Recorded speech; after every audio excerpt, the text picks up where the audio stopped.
Chapter 372. Fairies' Capital. Department of Worship. A few worshippers looked at a broken jade tablet on the table with solemn expressions. The life talisman is broken. Is Ma Yi dead? Where is he? Ma Yi and Zhang Zong escorted Zhou Zhong to the place of exile.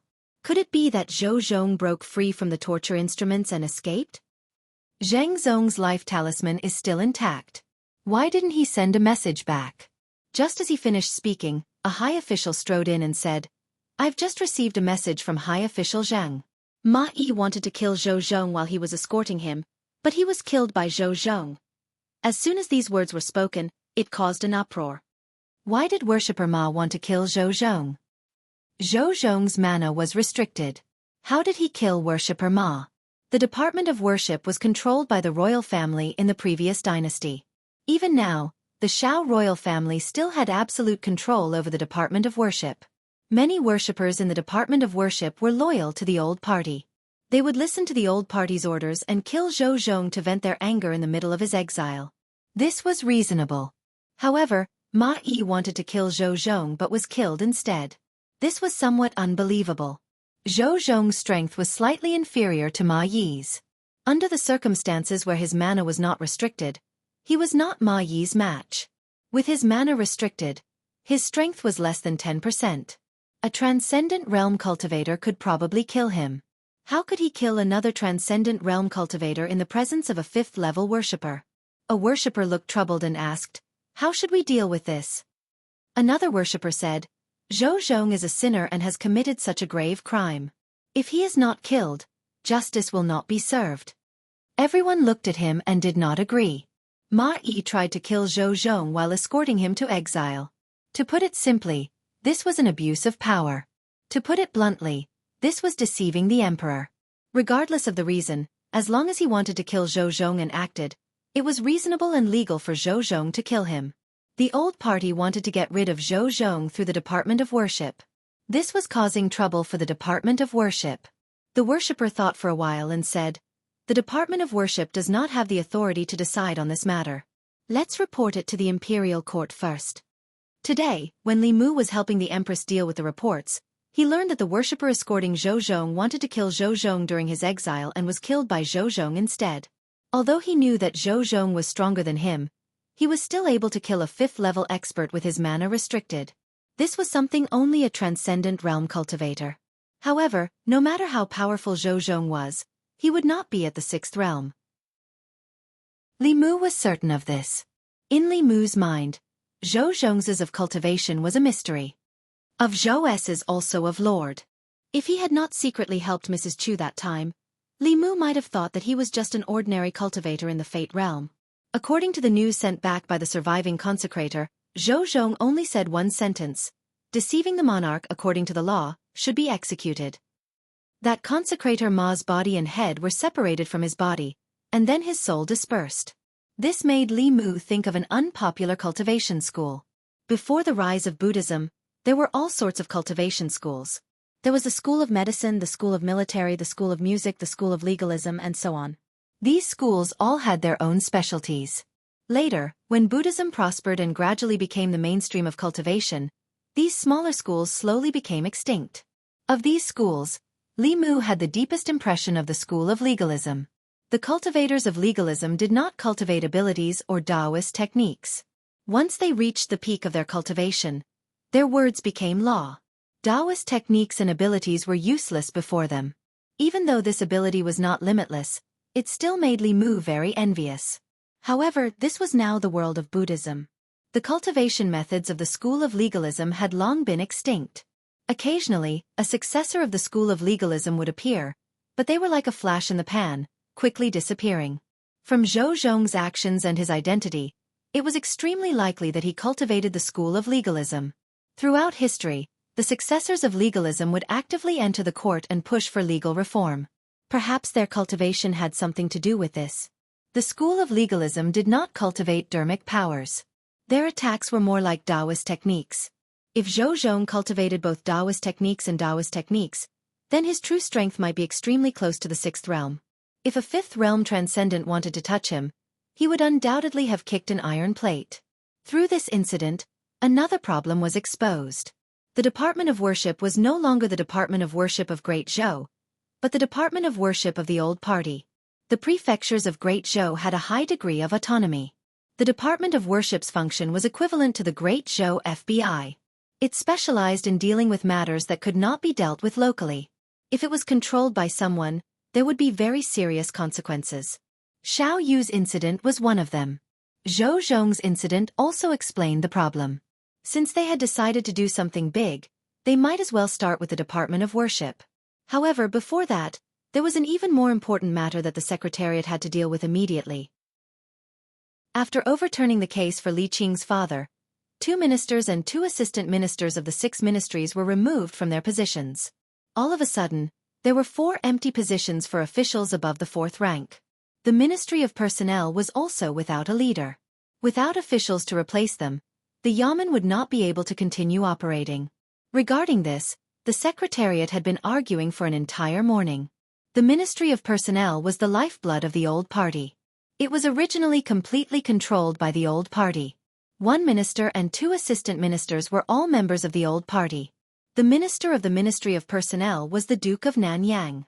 Through the Ministry of Personnel, the Old Party controlled the assessment, appointment, and dismissal of most officials in Great Zhou. They also indirectly influenced the Department of Worship. It could be said that they had grasped the lifeline of the imperial court. In the process of overturning the case for Li Yi, Li Mu and Zhou Zhong had cut off the lifeblood of the Old Party. It seemed that the Old Party had only lost 3 officials, but in reality, they had suffered heavy losses. The Old Party was the upper echelons of the government and could influence countless lower echelons of the government. Without the Ministry of Personnel, the Old Party would lose half of their authority in the imperial court. Therefore, they hated Zhou Zhong to the bone and wished that they could get rid of Zhou Zhong on the way to exile him. This time, the position of the Minister of the Ministry of Personnel was contested by Xiao Ziyu, who represented the royal Xiao family, and Zhou Xiong, who represented the Zhou family, for the entire morning. They argued until their faces were red and their necks were thick, but no one gave in to the other. It was impossible for them to give in. In terms of power, the Minister of the Ministry of Personnel was the most powerful among the 6 ministers. The Old Party wanted to take back the position that originally belonged to them, and the new party would not let go of this one and only opportunity. If they obtained the Ministry of Personnel, they would be able to suppress the Old Party. Compared to them, the others did not speak much. This important position did not belong to the Old Party, but to the new party. It could not fall to anyone else. As for the Minister of the Ministry of Personnel, the Secretariat could submit 7 candidates. In order to ensure that nothing went wrong, the Xiao family wanted to monopolize the 7 positions. Naturally, the Zhou family also wanted to monopolize it. Neither side would let the other have their way. As the two argued back and forth, Li Mu felt a headache coming on.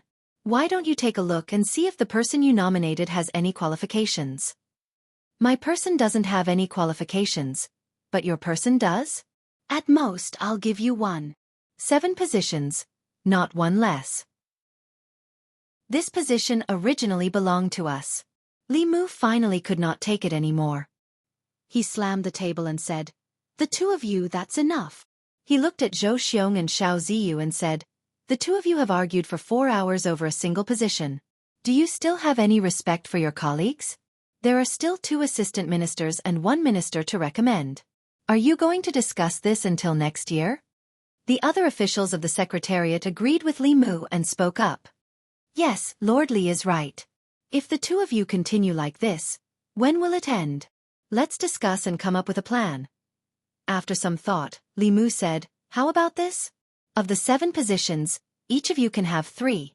The last position can be left empty or someone else can be chosen." "No, I don't agree." The 2 of them refused without hesitation. Whether it was the new party or the old party, they were both determined to obtain the position of Minister of Personnel. They did not want to give up even 1 position, much less 3.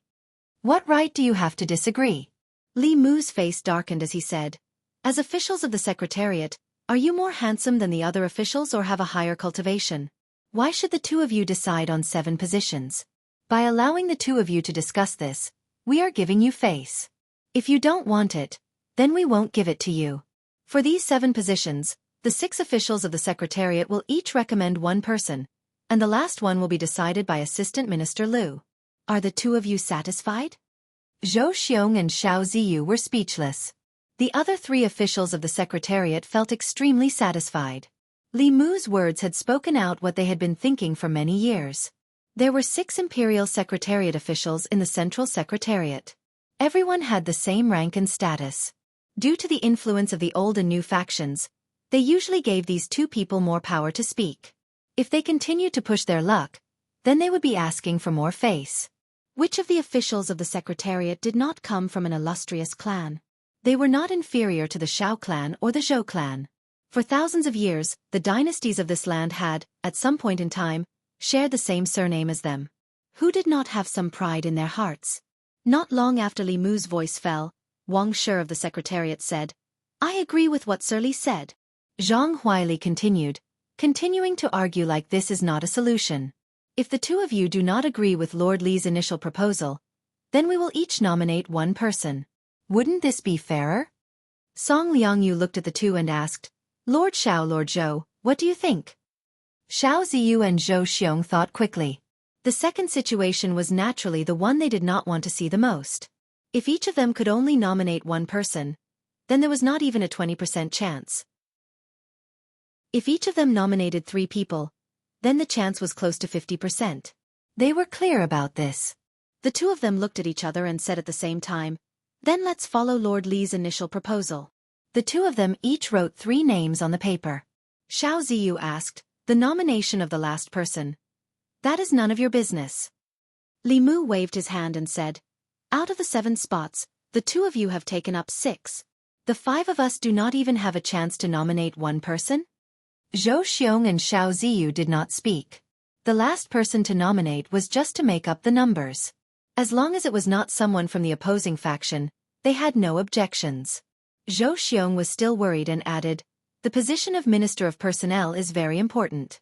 Zhang Chun does not have enough experience.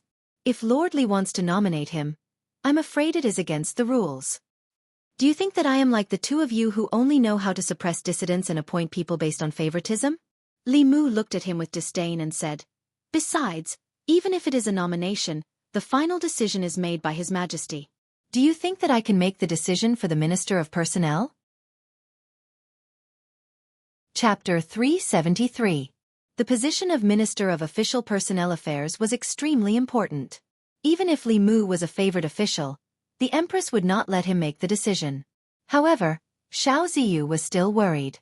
He asked, if I may ask, who would you like to nominate? Li Mu actually wanted to nominate Zhang Chun. After all, he owed old Zhang a lot of favors. If he became Minister of Official Personnel Affairs, he would have the right to apply for a 5-sectioned house from the Imperial Court. He would have servants and maids. However, the Minister of Official Personnel Affairs was a 3rd-rank official. He was now a 5th-rank official. No matter how he skipped a rank, he could not let the Shindu Medallion directly promote him to Minister of Official Personnel Affairs.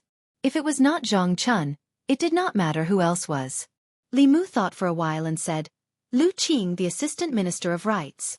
It was sad to say that after being in the Imperial Court for so long, others had formed cliques and cliques, but he did not even have anyone to do so.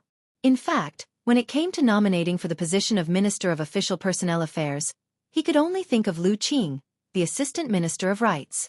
Xiao Ziyu looked at Li Mu in surprise and said, the Assistant Minister of Rights has just been promoted.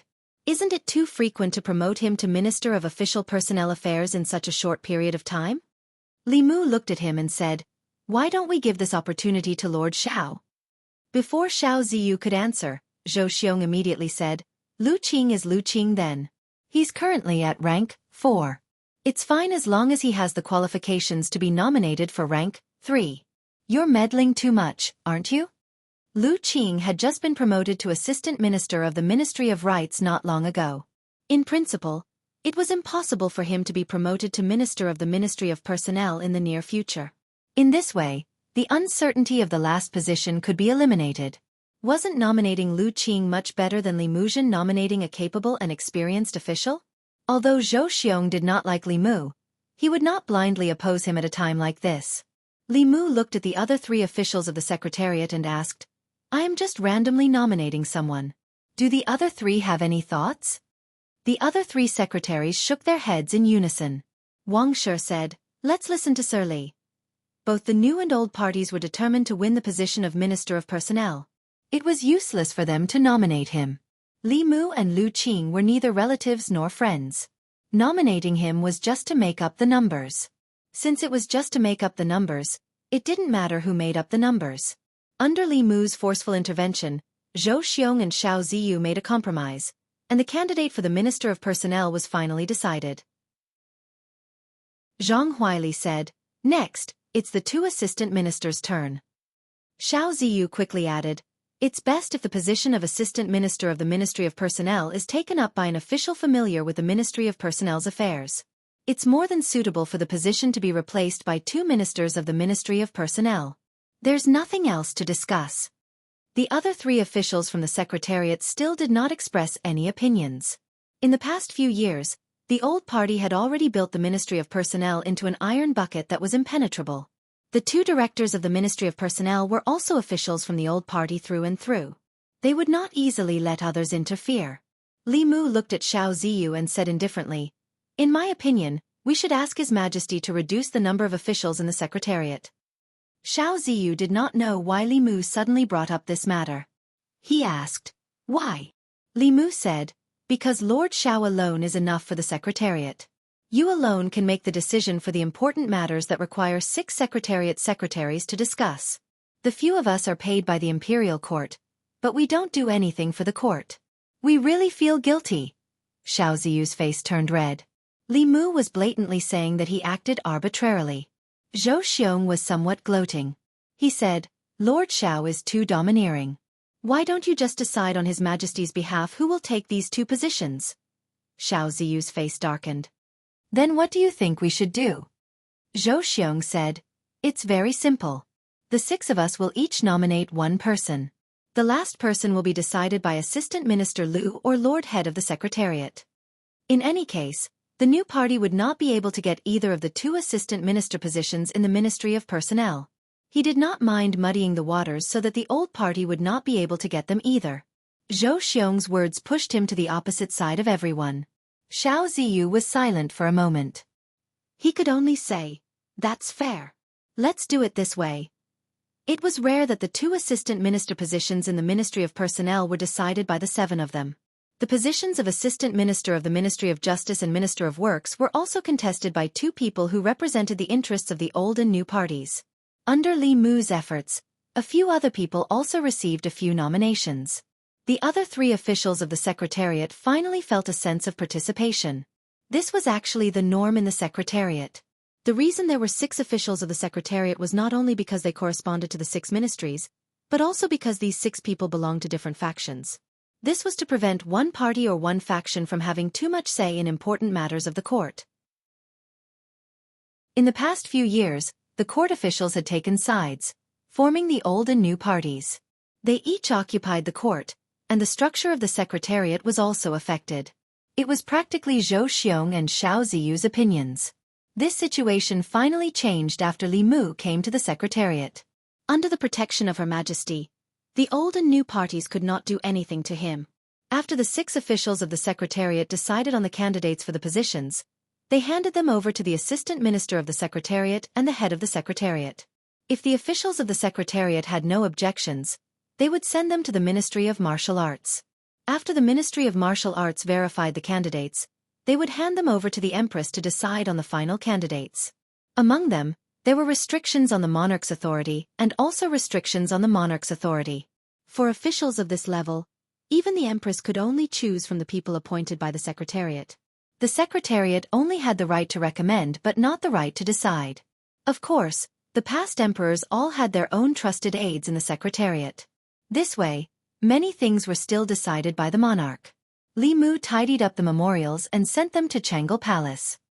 He placed them on the table in front of Zhou Yi and said, "Your Majesty, these are the candidates for the Minister of Personnel, the Assistant Minister of the Ministry of Justice, and the Minister of Works.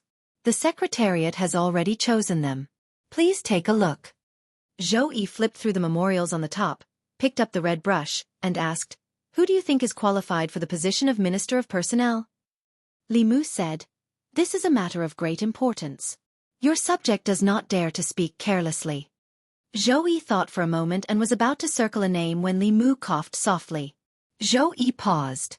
The tip of the brush brushed past that name and stopped above another name. Li Mu coughed again. The tip of the brush continued to slide down. Cough, cough, cough. After several coughs, when the tip of Zhou Yi's brush stopped at the last name, Li Mu finally stopped coughing. Zhou Yi circled the two words, Lu Qing. Li Mu smiled and said, Your Majesty is wise. Although Lu Qing's qualifications are somewhat lacking, he does not form cliques and does not pursue personal interests. This can prevent one clique from controlling the court through the Ministry of Personnel and causing chaos in the court. After Zhou Yi circled Lu Qing's name, he handed the brush to Li Mu and said, You can choose the rest. Li Mu took a step back and said, Your Majesty, you cannot do this. If others know, they will think that your subject is taking advantage of your favor and interfering in the government. Your Majesty should choose. Zhou Yi glanced at him and said, You are one of my people. Your thoughts are my thoughts. Tell me what you think. Li Mu no longer hid anything. He walked to her side and said, Your subject knows that your Majesty does not want to be emperor and does not want to be trapped in the imperial palace. However, your subject believes that if your Majesty wants to leave the court, the first thing your Majesty should do is take control of the court. For these important positions, your Majesty should consider placing officials loyal to your Majesty and not officials from the old or new cliques. Zhou Yi said lightly, Right now, I feel that there is nothing bad about being emperor. Li Mu lowered his head and glanced at her. Right now, she felt that being emperor was not bad because he had helped her do the things that an emperor should do. He had also helped her worry about the things that an emperor should worry about. Apart from showing her face at the morning court every 3 days, had she ever fulfilled any of the duties an emperor should have? Li Mu dared to complain about this in his heart. If he said it out loud, the empress might come to find him in his dreams tonight. Li Mu cleared his throat and said, As for these candidates, I can give your Majesty some suggestions. The Minister of Personnel is Lu Qing. As for the 2 assistant ministers, one can be given to the Wang family. As for the other, I recommend Zhang Chun. Sir Zhang has always kept himself clean and has never been associated with the old or new cliques. As long as your Majesty gives him a house with 5 courtyards and a few maids, he will work for your Majesty. As for the Assistant Minister of Justice, I recommend the former Minister of Justice Yang Lin. Although he seems to be from the old clique, there is still room to rope him in. Letting him be the Assistant Minister of Justice can also appease the old clique and lessen their unbalanced mentality of losing the Ministry of Personnel. Finally, the Minister of Works. Although this position is not as important as the Minister of Personnel, it is best to have it in the hands of one of our own. For this position, I recommend the North County Governor, Chen Zhengyuan. After Zhou Zhong's matter, the 6 important positions were empty. This affected the hearts of countless people in the imperial court. To quickly calm the hearts of the people, the Secretariat immediately recommended a batch of officials to become the candidates for those important positions. Amongst them, who the 3 officials of the Ministry of Personnel would end up in was something that both the old and new cliques cared about. The final result would affect which party would control the Ministry of Personnel in the future, and influence the imperial court to the greatest extent. The Secretariat did not have to wait for long before the Changle Palace had a result. The current Assistant Minister of Rights, Lu Qing, was moved to the Minister of Personnel. Zhang Chun, Imperial Clan Temple Governor, was moved to the left Assistant Minister of Personnel. At the same time, he held the positions of Imperial Clan Temple Governor and Imperial Clan Temple Governor. Wang Xing was moved to the Ministry of Personnel as the right Assistant Minister. The Minister of Justice, Yang Lin, was promoted to Assistant Minister of Justice. The person who was chosen to be the Minister of Works was even more surprising. It was the North County Governor, Chen Zhengyuan. Very few people in the imperial court knew this name. Apart from the selection of the Assistant Minister of the Ministry of Justice as expected, the final selection of the other important ministers were all shocking. The Secretariat. Looking at the name list that returned from Changle Palace, the names behind the few important positions were actually the officials that Li Mu used to make up the numbers. Xiao Ziyu and Zhou Xiong reacted at the same time. Not good. We fell into a trap again. Chapter 374. Xiao Ziyu and Zhou Xiong looked at each other. Only when they saw the name list did they realize that Li Mu had set a trap for them from the very beginning. He was best at hiding his true intentions. On the surface, he seemed to be doing it for the good of everyone, but behind his back, he had a secret that no one knew. When everyone was discussing the imperial examination system, Li Mu had made a huge contribution. Everyone thought that he was working for the Empress. No one expected that his series of actions, which seemed to be preparing for the imperial examination, was actually to trick the assistant minister of the Secretariat, Cui Ming. Judging from the result, Li Mu was not trying to mediate between the two at all. His true motive was to promote his people to high positions and weaken the power of the two parties at the same time. I was careless. I forgot. This little fox is cunning. How could he do such a thing without a motive? At this moment, the two of them, who belonged to different camps, felt a sense of sympathy for each other and shared a common hatred for the enemy. However, in the next moment, the two of them snorted coldly at the same time and walked out of the Secretariat. Not long after, in the southern park, Duke Manor of Nanyang. The veins on Duke Nanyang's forehead throbbed. He gritted his teeth and said, "That damned Li Mu. He won't let us have what he can't have." Xiao Ziyu thought for a while and said, "The most important thing is that the position of Minister of Personnel was not taken advantage of by the Zhou clan. Perhaps we can try to rope in Lu Qing. As far as I know, he hasn't been roped in by the Zhou clan." "That's because the Zhou clan can't rope him in," Duke Nanyang said in a deep voice. "Do you think we haven't tried to rope in Lu Qing? When he was promoted to Assistant Minister of Rights, we tried to rope him in, but he ignored us. In the past 9 years in the imperial court, he has always been a loner and doesn't get close to anyone. He goes straight home after leaving the court. I invited him to banquets several times, but he rejected me." Xiao Ziyu shook his head and said, "Such a person can actually become the Minister of Personnel." An important position like the Minister of Personnel had always been fought for by different factions. For an official who had no faction and no backing, it was already a stroke of luck for him to become an assistant minister. It was almost impossible to be promoted to a minister based on luck alone. The position of Minister of Personnel could no longer be forced. He could only helplessly say, "Fortunately, nothing has happened to the Ministry of Justice. The Department of Worship is also under our control." At the same time, in the study of the Zhou family's minister Zhou Zhong, the 4 Zhou brothers fell into silence. The Zhou family didn't suffer too many losses this time. Among the 6 ministries, the Ministry of Works had the least power. Thus, whether it was Zhou Ting's resignation as assistant minister or Zhou Chuan's dismissal, it didn't affect the Zhou family too much. The Xiao clan, on the other hand, had lost the Ministry of Personnel. Their lifeline had been cut off. However, this was not entirely good news for the Zhou family. In the past, the Empress didn't care much about the fight between the old party and the new party, and she wouldn't intervene. But now, she was deliberately suppressing the new party and the old party. This time, she appointed several important official positions, avoiding the officials of the new party and the old party. She intended to cultivate her own forces, which was more significant than suppressing the other two parties. Could it be that she's really cultivating her own forces? Zhou Chuan's face was full of doubt. He asked, "In the past, she only wanted to condense the next strand of Emperor's qi as soon as possible and pass down the throne. She didn't care much about the fight between the two parties. Could it be that her thinking has changed?" Zhou Ting said indifferently, "It's very possible. Ever since she began to favor Li Mu, she's changed more and more." Zhou Xiong said with incomparable certainty, "I'm very sure that Li Mu must be behind Her Majesty's actions. This time, from the beginning to the end, was a trap set by him. I suspect that he wants to support his own party. No matter what, Li Mu must be taken seriously." The Ministry of Rights. In the assistant minister's office, Lu Qing was packing his things. From tomorrow onwards, he would take up his post at the Ministry of Personnel as Minister of Personnel. The Minister of Rights walked into the office and clasped his hands in greeting. "Congratulations, Lord Lu. Lord Lu's promotion speed is really fast." Rather complicated emotions flowed in the depths of his eyes. In the short span of half a year, he had personally witnessed Lu Qing rise from a small minister counselor of the Ministry of Rights to a physician, assistant minister, and now, Lu Qing had become the Minister of Personnel. He held real power in his hands, and his status was firmly above his own. As Lu Qing's superior, he had mixed feelings. Lu Qing also sighed emotionally. Yes, I also didn't expect this place to rise so quickly. Northern Court. Li Mu stood at the entrance of his house, watching Zhang Chun move in.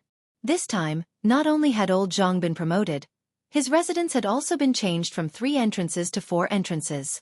In addition, the Empress had also rewarded his family with 2 servant girls and 2 servants. The distance between the Zhang residence and the Li residence had also become closer. At the housewarming banquet, he patted Li Mu on the shoulder and said, "Between us, there's no need to say anything unnecessary. Come, let's drink this cup." There weren't many people at the banquet. Other than Zhang Chun's family, there were also Zhang Shan, Li Si, Li Mu, and Li Qing. Since the last time he came to Luoyang, Zhang Shan hadn't gone back. He had never been to Luoyang before and was shocked by the prosperity of the streets. He had already asked Lu Hanyan for permission to open a branch here. Coincidentally, Lu Hanyan also had the same idea, so he stayed for the time being. After a few cups of wine, Zhang Shan looked at Li Qing and asked, "Boss, what do you plan to do next? Will you continue to stay in Luoyang?" Li Si kicked him under the table, but it was too late. Li Qing was silent for a moment, then said, "In 2 days, I should return to Mount Baiyun." Li Si's lips moved slightly. He wanted to say something, but in the end, he didn't speak. He poured a cup of wine and said to Li Mu, "Here's to you." The wine cups clinked. He gave Li Mu a meaningful look and said, "You guys have gone through a lot of trouble to get to where you are today. You must cherish the people in front of you." Zhang Shan raised his wine cup and said, "That's right. You and the shopkeeper have gone through a lot of trouble to get together. You must cherish her in the future." Li Si poured another cup of wine and said to Li Qing, "Here's to you, boss. I hope you can think carefully before you make a decision in the future. Don't regret it in the future." Zhang Shan agreed and said, "That's right. If you hadn't killed those corrupt officials, this matter would have been much simpler. You wouldn't have to stay in the Imperial Clan Temple. They would still be beheaded in the end." Ever since Li Qing came to the house, Li Mu had been sleeping in the study with Xiao Bai in his arms every day. Not only that, on the second day after Li Qing came to Luoyang, Lu Hanyan removed all the festive decorations inside and outside the Li residence, including the big red lanterns at the door. According to the customs of Luoyang, the lanterns with the word happiness on them had to be hung for 3 months for the wedding celebration. He knew what Lu Hanyan meant. She was taking care of Li Qing's feelings. Li Qing's family had just passed away. For Li Qing, she chose to sacrifice herself. At night, Li Mu was about to enter the study when he saw a figure standing outside the room. Li Mu walked forward and asked in confusion, "Boss, why aren't you sleeping yet?" Li Qing said softly, "I wanted to tell you that I'm going back to Mount Baiyun to cultivate tomorrow. I'm sorry to have disturbed you for so long." Li Mu looked at her and said, "What's there to disturb? This is your home. I'm going to ask Her Majesty to let her bestow this residence to you again." Li Qing shook her head gently and said, "I don't have a home anymore. I think that if Father knew in the underworld that the one living in the Li residence was someone like him, he would be relieved." Li Mu thought for a moment and said, "Lord Li hasn't been avenged. I'll let you see with your own eyes that they receive the punishment they deserve." Li Qing finally looked nervous. She grabbed Li Mu's wrist and said, "You've done enough. Let's stop here. Father doesn't want anyone to avenge him. He only wants someone to be like him and do something for the people." Li Mu was about to explain to her, but he felt something and looked back. In front of the moon gate, a figure stood there quietly. Li Qing was stunned for a moment, then she let go of Li Mu's hand with a pale face and said, "Senior sister, Lu Hanyan walked over and shook her head. "Junior sister, you don't need to explain. I heard everything." Li Qing lowered her head and said, "I hope senior sister can persuade him." Lu Hanyan glanced at Li Mu and said to Li Qing, "Junior sister should also understand him. He won't change his mind so easily." Li Mu said, "Don't worry." Her Majesty agreed. "There won't be any danger." Lu Hanyan said to Li Qing, "With Her Majesty protecting him, junior sister doesn't need to worry." Li Qing looked at Li Mu and didn't say anything. She said softly, "Then I'll go back to my room first. You should rest early." Lu Hanyan suddenly said, "Junior sister, wait a moment." Li Qing turned around and asked, "Senior sister, is there anything else?" Lu Hanyan said, There's a question I want to ask junior sister. Li Qing said. Senior sister, ask away. Lu Hanyan looked at her and asked, does junior sister also like Li Mu? Chapter 375. Li Mu had already prepared to return to his room to sleep. When he heard Lu Hanyan's words, he suddenly quivered and hurriedly said, What are you talking about? Lu Hanyan glanced at him and said, Men shouldn't interrupt when women are talking. A trace of nervousness and panic flashed in the depths of Li Qing's eyes. However, after she met Lu Hanyan's gaze, that trace of panic gradually turned into calmness and indifference. She remembered what Li Si said before she left Yangqiu County. Li Si said that in terms of relationships, it was always easier to take a step back than to take a step forward. If she took a step back now and regretted it in the future, she would have to take more than one step forward. By the time she regretted it, someone would have already walked in front of her. In fact, she regretted it, but it was already too late because someone had already walked in front of her. Li Qing looked at Lu Hanyan and said calmly, Yes, I have liked him since a long time ago. However, senior sister, don't worry. I won't fight with you for anything. I will leave tomorrow morning. She wanted to deny it against her will, but if she denied it this time, she would never have the chance to say it again. Li Mu looked at Li Qing with an indescribable feeling in his heart. Lu Hanyan sighed softly and said, Actually, the one who should leave is me. This is your home. The person he liked in the beginning was also you. I just took advantage of the situation. Li Qing shook her head and said, This is my own choice. I should also bear the consequences. The person who has always been by his side is you. This is no longer my home. Its owner is you. I hope that the two of you can be united and grow old together. Lu Hanyan asked, What about you? Li Qing thought for a moment and said, I will stay in Baiyun Mountain and repay the sect's kindness. Lu Hanyan was silent for a moment and said, The one you should repay the most is not the sect, but a certain someone. Li Mu looked at Lu Hanyan. For a moment, he couldn't figure out her routine. Li Qing nodded and said, If you need me to do anything, I won't refuse. Lu Hanyan looked at her and said, Then give yourself to me. Li Qing looked at her with a stunned expression. Li Mu looked at her, dumbfounded. Li Qing came back to her senses and said in disbelief, What are you talking about? Lu Hanyan's expression was melancholy, and her tone was somewhat helpless. She continued, Although I don't want to share my husband with others, it's not that I can't accept it if that person is you. After all, you're in front of me. A man can't forget the first woman he likes in his entire life. While he's with other women, he still has to think about an outsider.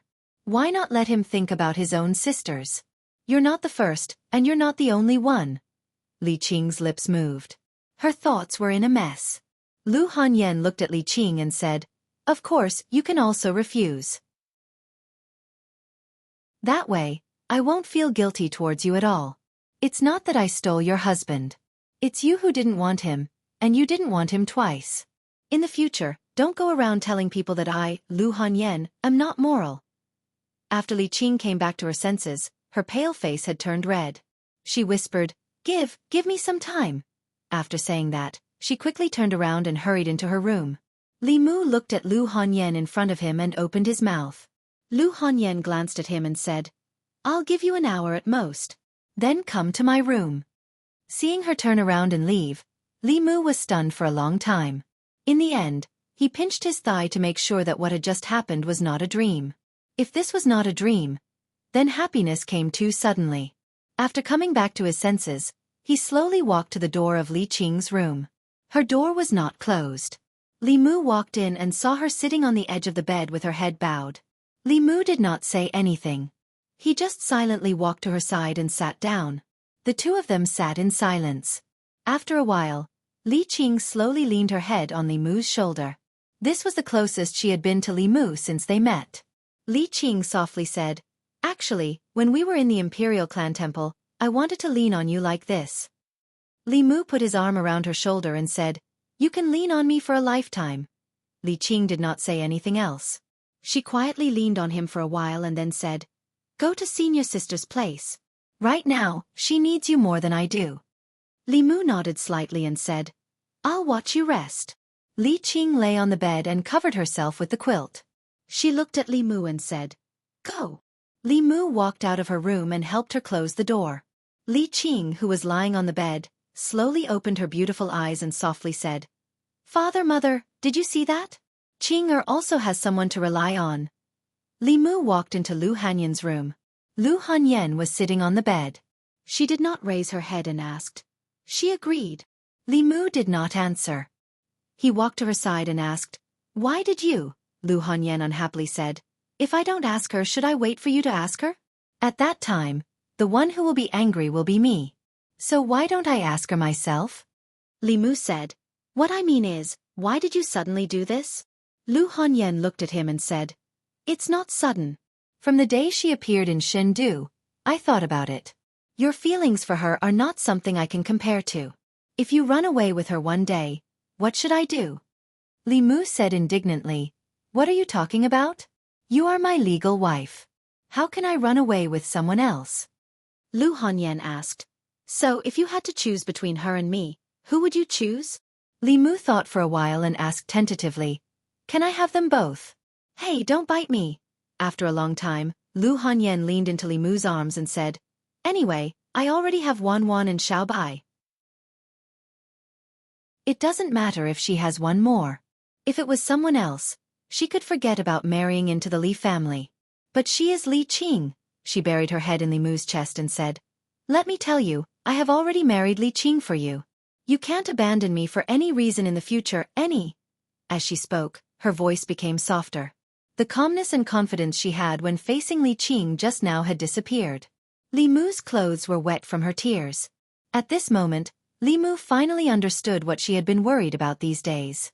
The experience of being abandoned by her parents when she was young had caused her trauma. Even now it had not healed. Li Mu hugged her tightly and said seriously, "I will never abandon you, never." Changle Palace. Zhou Yi read several memorials. Suddenly she raised her head and asked, "Where is Li Mu? Didn't he go to the minister's department today? I didn't see him in the morning court." Mr. May said, "I really didn't see him today." Zhou Yi thought for a while and put down her brush. She said, "He didn't go to court for no reason. I want to see what he is doing." She flicked her finger and a picture appeared in front of her. In the picture, it seemed to be a street in Chengdu. The street was full of people. There was a beautiful woman on each side of Li Mu. He was holding the woman on the left and the woman on the right. Mr. May looked at the picture in front of him and said in surprise, "Isn't that woman Li Yi's daughter?" "He and Li Mu." Zhou Yi snorted and said, "I knew it. Their relationship is not that simple. He goes to Zongjing Temple every day more frequently than he comes to Changle Palace. He didn't want the palace maids I gave him before. I thought he didn't like women. Now it seems that all men in the world are the same," Mr. May said awkwardly. "He is so outstanding. Naturally, there are more people who like him. It's understandable that both parties are willing." Zhou Yi waved her hand to disperse the picture. She was a little annoyed. Li Mu had another wife. This meant that he would come to Changle Palace less often. It was only the first day, and he didn't even go to court. On the streets of Chengdu the people looked at the three figures in front of them and whispered, "Isn't that Li Yi? Who is he with?" The one on Li Yi's left is Madame Li. The one on the right seems to be Li Yi's daughter. Why is Li Yi holding her hand? Is there a need to ask? Li Yi overturned the case for Li Yi and saved Miss Li from prison. She was touched and wanted to marry him. It's normal. This is also a good story. It can be written into a play. They are a perfect match.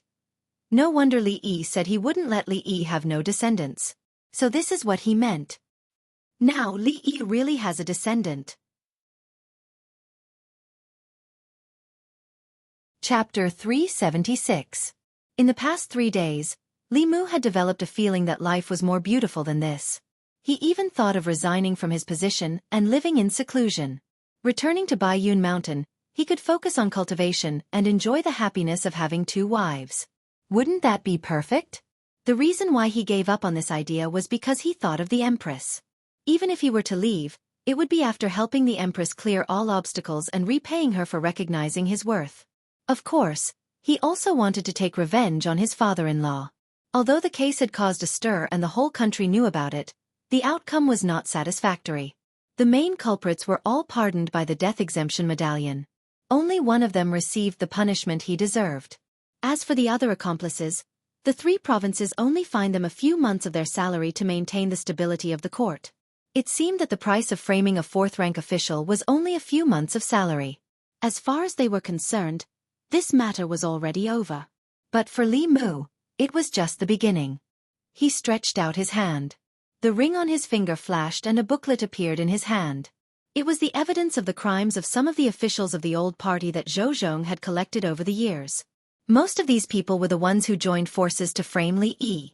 As the assistant minister of the Ministry of Justice and deeply trusted by the old party, it was easy for him to use his position to collect the evidence. The crimes of these people varied. Li Mu took out a piece of paper and wrote down a series of names.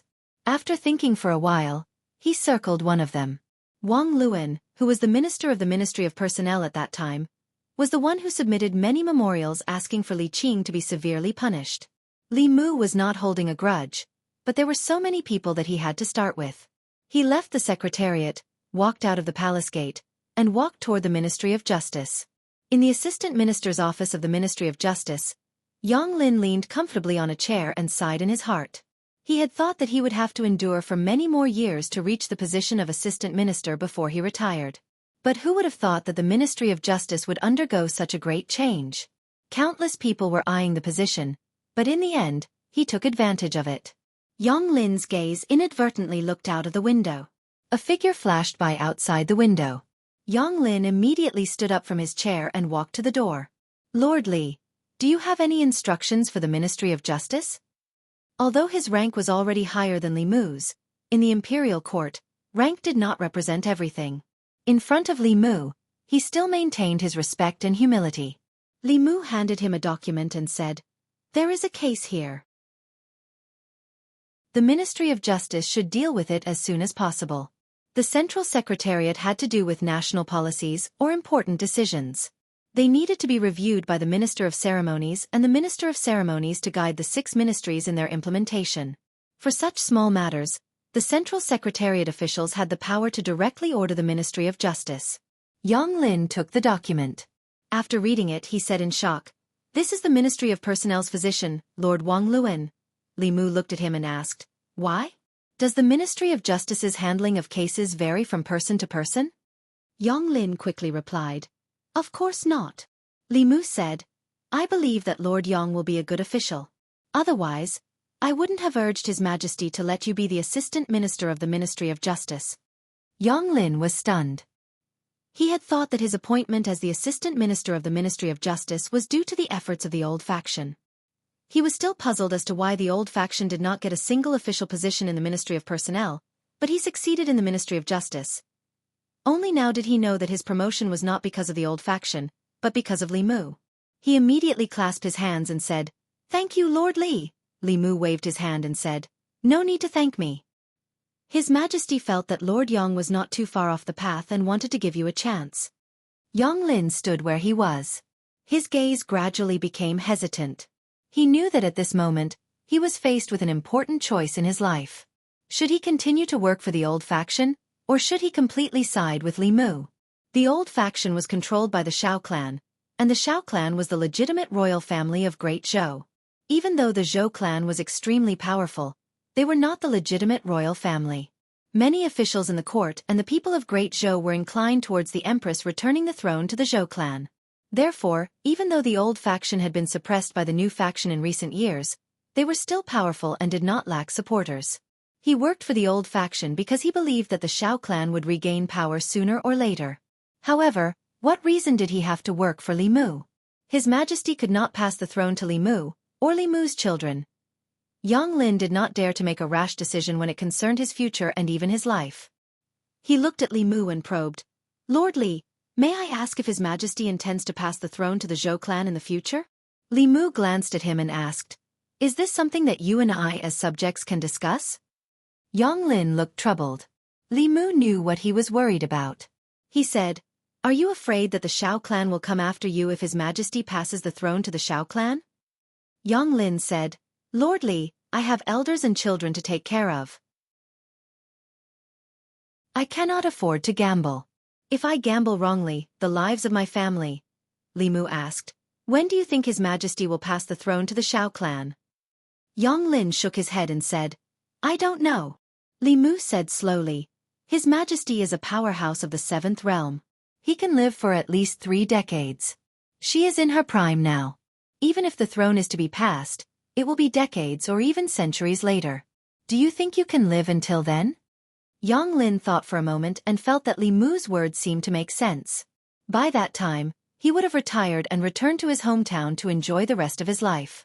It would have nothing to do with him who would inherit the throne. However, he still did not dare to gamble. He asked Li Mu nervously, His Majesty won't pass the throne early, right? Li Mu glanced at him and said, Do you think His Majesty will suddenly pass the throne?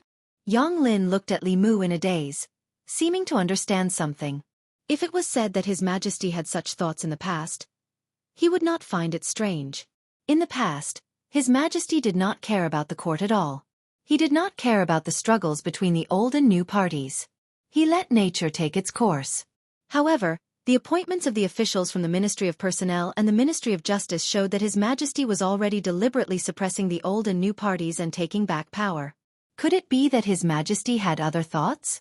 Li Mu looked at him and said, I know that it is very difficult for Lord Yang to make a decision. I will give you 3 days to think about it. After 3 days, whether we are friends or enemies will depend on your choice. Yang Lin's expression was bitter. Did he have any other choice? Although Li Mu did not have many friends in the court, he was really good to his friends. In just half a year, Zhang Chun had been promoted from the Divine Capital Commandant to the Left Assistant Minister of the Ministry of Personnel. He was a real minister with real power. The residence he lived in also went from 2, 3, and now 4. He was about to live in a large residence with 5 entrances. For Yang Lin, who lived in a small house with 2 entrances for 3 generations, a residence with 5 entrances was an unattainable dream. On the other hand, Li Mu's enemies were either dead or demoted. Those who were lucky enough to survive lost their positions and reputation. Yang Lin did not doubt that if he became Li Mu's enemy, he would not even be able to live in a small house with 2 entrances in less than a month. The prison of the Ministry of Justice was perhaps the best outcome. If it was a little worse, he might only have a few coffin planks to block the dirt. After careful consideration, Yang Lin let out a long sigh. Then, his expression gradually turned solemn. He looked at Li Mu and said seriously, From now on, this humble official will follow Lord Li's lead. Li Mu did not misjudge him. The person he supported did not disappoint him. Not long after, a few constables from the Ministry of Justice hurried out of the Ministry of Justice's main gate. They came to a certain entertainment market and grabbed a certain noble from a brothel. Which yamen are you from? How dare you arrest me? Do you know who I am? Do you know who my father is? The Ministry of Justice. The current Assistant Minister of Justice is my father's friend. Let me go. Once you get to the Ministry of Justice, you will suffer. The noble made a lot of noise along the way. The constables from the Ministry of Justice could not take it anymore and used a rag to gag his mouth. The people along the way found out that the noble had been summoned by the Ministry of Justice because of an old case. This is the son of Lord Wang of the Ministry of Personnel. Why is the Ministry of Justice arresting them? Aren't the Ministry of Personnel and the Ministry of Justice on the same side? That was in the past. Now, the Minister and Assistant Minister of the Ministry of Personnel have changed. The Ministry of Personnel's Assistant Minister hasn't changed. He has some ties with the current Assistant Minister of Justice. Could it be that their relationship has broken? The people always like to watch the drama between officials and nobles. They followed along the way. Ministry of Personnel. It was lunchtime. A few officials from the Ministry of Personnel walked out together and prepared to eat at a restaurant. When they passed by the Ministry of Justice, they saw a large group of people gathered outside the Ministry of Justice. They were discussing and pointing inside. One of the officials from the Ministry of Personnel lamented, "The Ministry of Justice is really busy. They can't even rest during lunchtime." Another official from the Ministry of Personnel said, "When we were on our way here, we heard from the people that some official's son was arrested. The Ministry of Justice took him out of the brothel directly. It seems like the crime is not small." When they heard that some official's son had committed a crime, the officials from the Ministry of Personnel were instantly interested in watching the drama. The Ministry of Personnel's physician Wang Luan chuckled and said, I wonder which family's son is from. He keeps causing trouble for his elders. It's time to teach him a lesson. He looked into the Ministry of Justice's main hall and saw a figure kneeling in the hall. The figure looked so familiar. One of the officials said in surprise, "Lord Wong, isn't this your—" Wong Luan was stunned for a moment. Then, his face gradually darkened. He did not expect that he would be involved in the drama.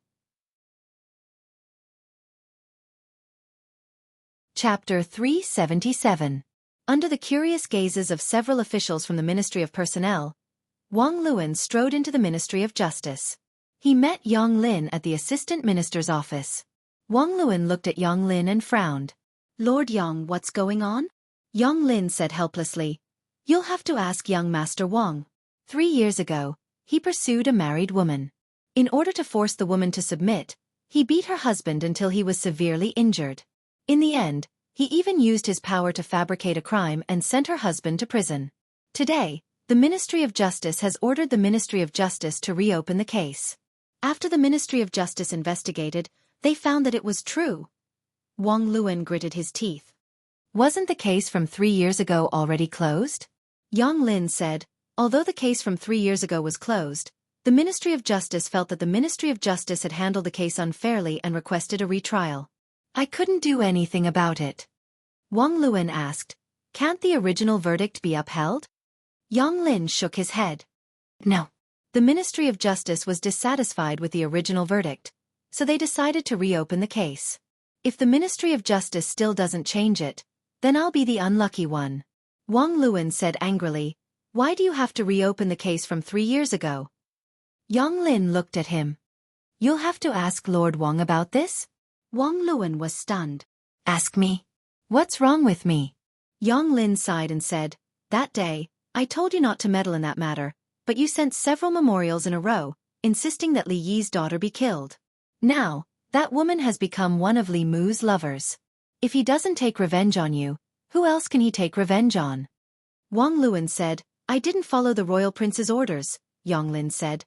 "That's why your son is here today." Wong Luan took a deep breath and asked, "Then what will happen to my son?" Yang Lin shook his head. "It's hard to say. He caused serious injuries, slandered and framed innocent people, and sent them to prison. He'll be punished for several crimes. Your Wong family might have to pay a lot of money. You won't be able to avoid prison," Wong Luan said. "I know that the law can be bent. Lord Yang, with our relationship, you have to help me." Yang Lin thought for a moment and said, "You can ask Manager Wei to defend your son. He is the most familiar with the law in the Ministry of Justice. Perhaps he can help your son fight for a reduced sentence." A moment later, in a certain office of the Ministry of Justice, Wong Luan held Wei Peng's hand and said, "Manager Wei, I'll leave my son to you. After the matter is completed, I will definitely reward you handsomely." Wei Peng nodded and said, "I'll try my best." With that, he slowly walked into the courtroom. Wong Luan asked Yang Lin, "How will the Ministry of Justice judge him this time?" Yang Lin thought for a moment then said, "Inflicting serious injuries and setting someone up to be imprisoned for 3 years. The fine is at least 200 taels of silver, and this is under the condition that the other party is willing to forgive you. In addition, at least 5 years of imprisonment is unavoidable. As for how much you can reduce, it will depend on Manager Wei's performance." About 15 minutes later, Wei Peng slowly walked out of the court. Wong Luan asked, "What were the results?" Wei Peng said, "Forget it." Wong Luan was pleasantly surprised. "His sentence has been waived?" Wei Peng said, "The fine is waived. He was only sentenced to 20 years of imprisonment." Wong Luan was stunned for a moment. When he came to his senses, he grabbed Wei Peng's collar and said through clenched teeth, "What did you say? Just how did you argue?" Yang Lin hurriedly said, "Lord Wong, watch your actions." "Your actions." He had just finished speaking when several figures walked into the Ministry of Justice. They looked at Wong Luan and asked, "Are you the director of the Ministry of Personnel, Wong Luan?" Wong Luan was furious. He said unhappily, "I am." "Who are you people?" Crack. 2 of them pressed down on Wong Luan's arms. Another person put shackles on his wrists and said, "The Imperial Clan Temple has investigated. In the past few years, you have abused your power for personal gain many times. When evaluating officials, you were severely unfair. In addition, in order to get your son off the hook, you used your position as the director of the Ministry of Personnel to put pressure on the Ministry of Justice. This is also a serious violation of the law. Come with us to the Imperial Clan Temple. Wang Luan said in horror. What are you saying? I am an official of the Imperial Court. You have no right to do this. You still know that you are an official of the Imperial Court? The official from the Imperial Clan Temple glanced at him. He waved his hand and said, knowingly breaking the law. This is an additional charge. Take him away. Seeing Wang Luan being taken away, Yang Lin sighed and said, I told you long ago not to stand up for others when you shouldn't. You just wouldn't listen. Outside the Ministry of Justice, the officials from the Ministry of Personnel were dumbfounded.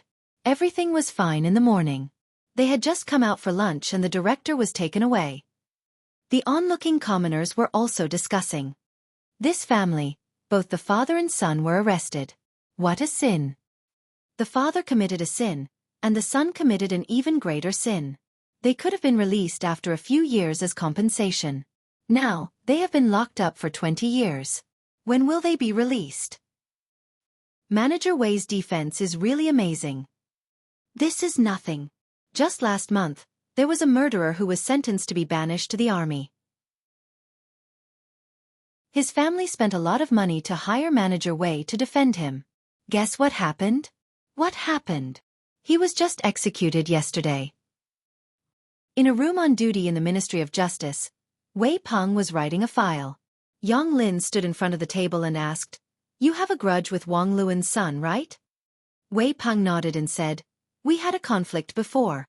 Yang Lin said, Be careful in the future. It's best not to bring personal grudges into official matters. Wei Peng said, This official understands. Yang Lin shook his head and left.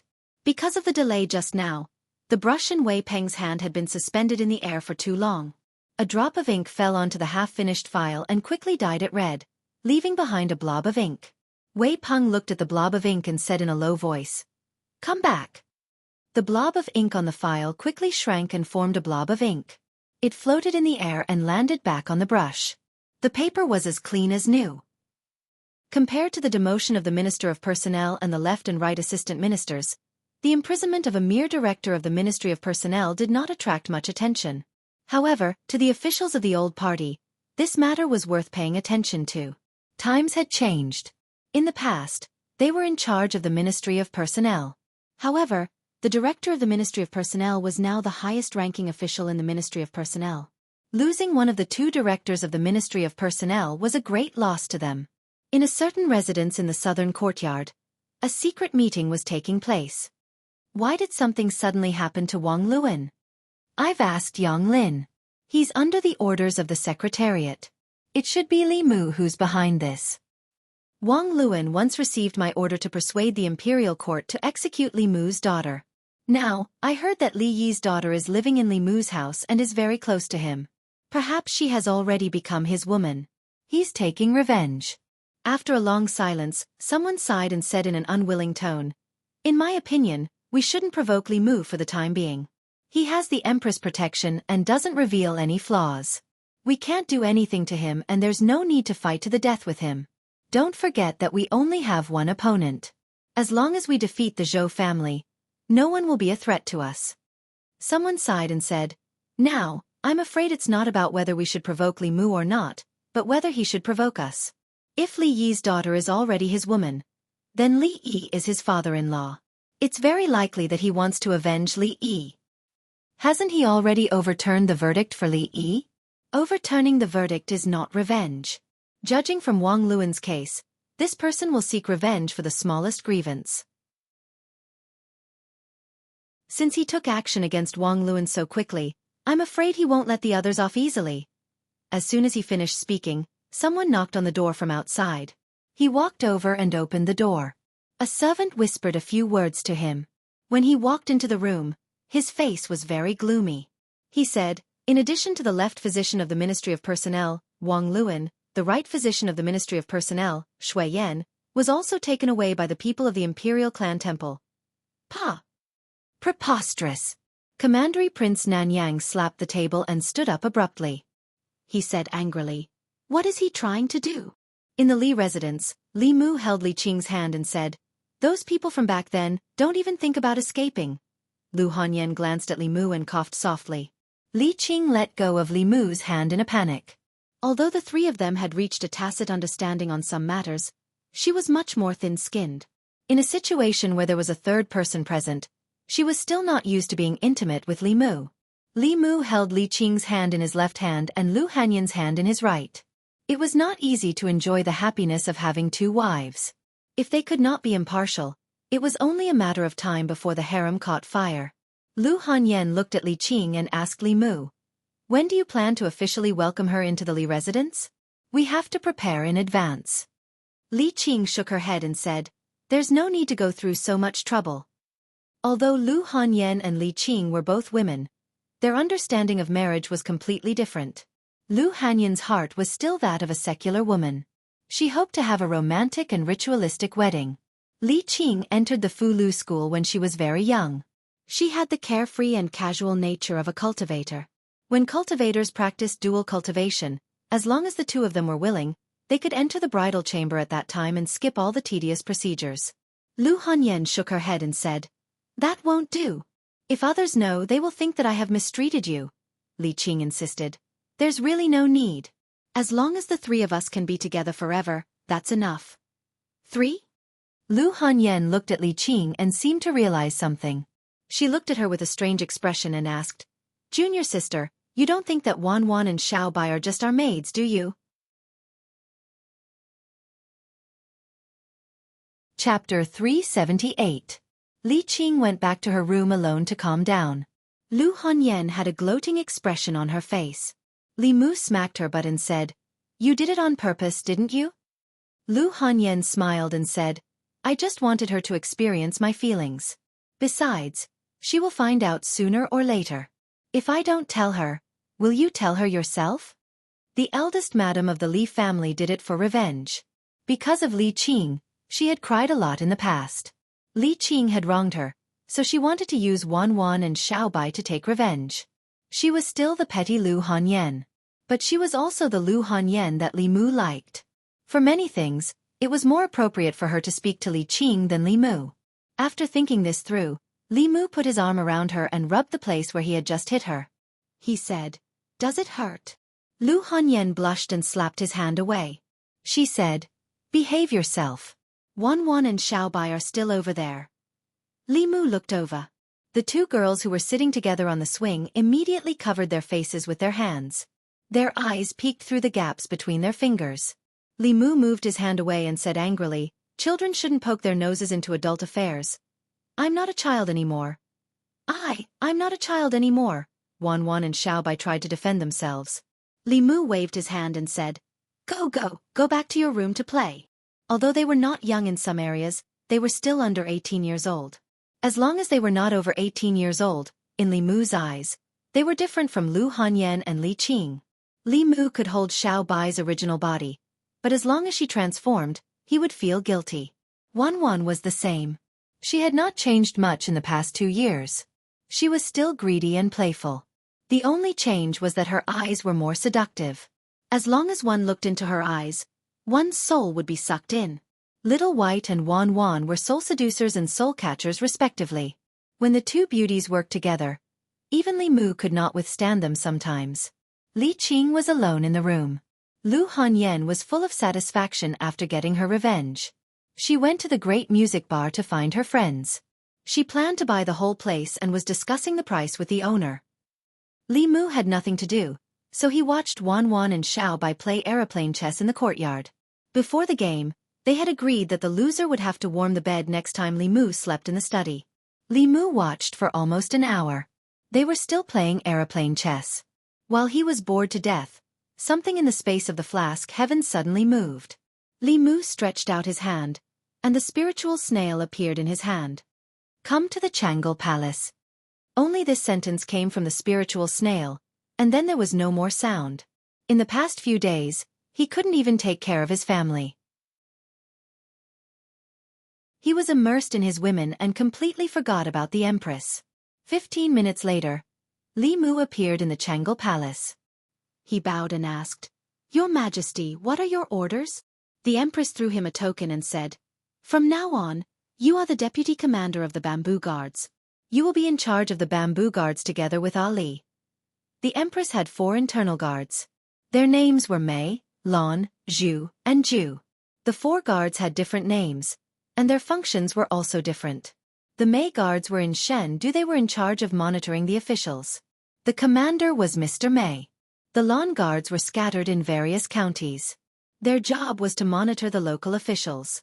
Li Mu had never seen their commander before. The Bamboo Guards were a special operation organization. They were in charge of carrying out special tasks, such as investigating rebels under the Empress orders. The commander was Shangguan Li. The Ju Guards were the most mysterious of the 4 guards. It was said that they were in charge of intelligence. They had spies and spies in the Demon Nation, the Ghost Realm, and even the Demon Sect. Li Mu took the token and didn't waste any time. He said, "Yes, Your Majesty." He was very clear about his position. He was a brick. He would be wherever the Empress wanted him to be. However, the Empress had inexplicably summoned him here and only gave him a token. After that, there was nothing else. She could have asked Lord Mei to pass this token to him. There was no need for her to make a special trip. After taking the token, Li Mu didn't stay for long. He walked out of Changle Palace and said to Shangguan Li, "Commander Shangguan, I have other things to do during this time. I'll need you to take care of the Bamboo Guards." Shangguan Li said lightly, "When you're not here, I'm the only one in charge of the Bamboo Guards." Since Shangguan Li didn't have any objections, Li Mu could focus on his own matters. After leaving Changle Palace, he went straight back to Changle Palace. Zhou looked at the pile of memorials on the table and said, "Look, there's only one more woman by their side, and they don't even care about national affairs. They don't go to the imperial kitchen, and they don't come to Changle Palace. I should forbid them from taking concubines." Seeing that the Empress's attitude towards Li Mu was becoming more and more strange, Mr. Mei's face was bitter, but he couldn't say anything. In the Imperial Secretariat, Li Mu sneezed for no reason and crossed out 2 names on the list on the table. Lu Yi walked in from outside and put a few oranges on the table in front of Li Mu. He smiled and said, "Sir Li, these are oranges from my hometown. Although they're not as sweet and delicious as the tribute oranges, they still taste pretty good. You can take them back and try them." Zhongjuan didn't produce oranges. In the past, there were people who transplanted them and used their mana to carefully cultivate them. However, the fruit was small and bitter, so no one tried it again. This kind of fruit was usually transported from the southern counties. The price was ridiculously high, and it wasn't something that ordinary people could afford. Li Mu smiled and said, "Thank you, Sir Lu." Lu Yi had eaten Li Mu's tribute oranges before, so he only came to return the favor. He said, "You're welcome." He was about to leave when he saw a piece of paper on Li Mu's table. He asked, "What's this?" Li Mu said casually, "Oh, this. I have nothing to do, so I practice writing." "Sir Li is really elegant," Louis smiled and complimented him. He left Li Mu's office, but he couldn't help but be curious. Who would practice writing using a person's name? Wang Luan, Qian Long, seemed to be the left and right doctors of the Ministry of Rights. The names after that, Ai Tong, Wu Shang, Chen Guang, sounded familiar. They seemed to be the officials of the Imperial Court. Morning Court. A few days ago, the Imperial Court was in turmoil, and there was a big change that hadn't been seen for many years. Today, the change that affected countless officials finally calmed down. The Morning Court regained its tranquility. But soon, some officials found that the court today seemed to be too quiet, as if there were suddenly a lot of people missing. Some of the officials looked around and saw that there were indeed some empty seats in front, behind, left, and right. In the Ziwei Palace, the positions of the officials were fixed. The 3 provinces, 6 ministries, and 9 temples. The ministers, assistant ministers, doctors, ministers, and junior ministers all had their own positions. These positions were fixed. Every morning, it was clear who was absent. Today, there were many gaps in the neat line of officials. There were no empty seats for officials above the 4th rank in front of the palace. But starting from the middle of the palace, there were more empty seats for officials. There was almost one empty seat for every 2 people. In total, there were more than 20 officials who didn't come to the morning court today. Even if they asked for leave, it was impossible for 20 officials to ask for leave at the same time. Moreover, the officials in those officials' offices didn't have the approval of their superiors. What's going on? Where did Lord Ai go? Why didn't Lord Wu come? Lord Chen just took a concubine yesterday. Did he get up late? Lord Wang and Lord Qian didn't come. Lord Wang and Lord Qian were arrested yesterday. What happened to the others? Were they arrested too? Ai Tong, Wu Shang, Chen Guang. Lu Yi stood in front and listened to the officials' discussion behind him. He was a little confused. The names of these absent officials sounded familiar, as if he had seen them somewhere. Soon, he remembered where this inexplicable sense of familiarity came from. Weren't these people the officials Li Mu used to practice calligraphy? But even if Li Mu used their names to practice calligraphy, it shouldn't be to the extent that they disappeared. Could it be that he wasn't practicing calligraphy, but using a divine ability? He had never heard of a divine ability that could make people disappear just by writing their names. Combined with the strange situation in the court, Lu Yi quickly understood. That piece of paper wasn't used by Li Mu to practice calligraphy. It was a list of names. On that list were the names of the former Right Assistant Minister of the Ministry of Personnel, Gao Hong, the former Minister of the Ministry of Personnel, Duke of Nanyang, Xiao Yun. Lu Yi finally realized something and was shocked. He turned around to look at Li Mu. Li Mu grinned at him. Lu Yi immediately turned around and broke out in cold sweat. His mind was racing. His name didn't seem to be on that list. It shouldn't be. He even treated Li Mu to oranges. Southern Court. Gao Residence. Early in the morning, the gatekeeper of the Gao residence was taking a nap in the side room. Ever since his master was stripped of his official position, although fewer people came to the residence, he no longer needed to attend morning court. In the past, he would have to wake up early to open the door at this time. It wasn't like today, where he could still laze around and take a nap at this time. To him, it was a good thing that his master was in trouble. Being able to sleep in the morning made life even better. Bang, bang, bang. While he was daydreaming, there was a sudden rush of knocking on the door. The gatekeeper was pleasantly surprised. After a shiver, he was no longer sleepy.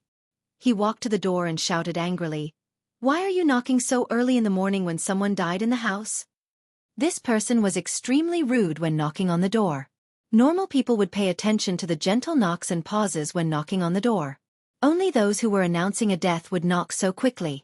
The knocking stopped and a voice came from outside. "I'm here to visit Lord Gao."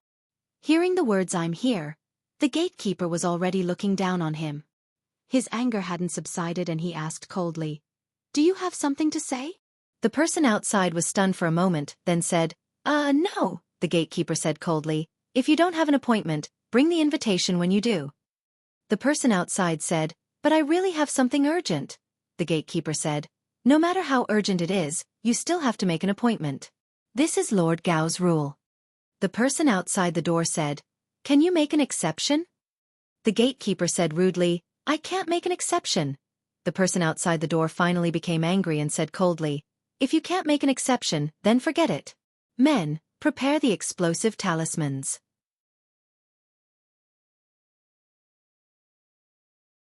Chapter 379. Boom! The 2 explosive talismans pasted on the gates of the Gao mansion exploded under the control of his transcendence energy. With a loud bang, the 2 gates of the Gao mansion collapsed. The gatekeeper of the Gao mansion stood in the courtyard and stared at the collapsed gates in a daze. His mind was blank. His master was a respected figure in the fairies' capital. Even if he was no longer the assistant minister of the Ministry of Personnel, he was still the elder brother of concubine Gao, a relative of the royal family. Who would be so bold as to blow up the gates of the Gao mansion? Zhang Chun stood outside the gate and waved at the officials of the imperial clan temple. "Follow me in and arrest the guilty official." The loud noise at the gates had already alerted the people of the Gao mansion.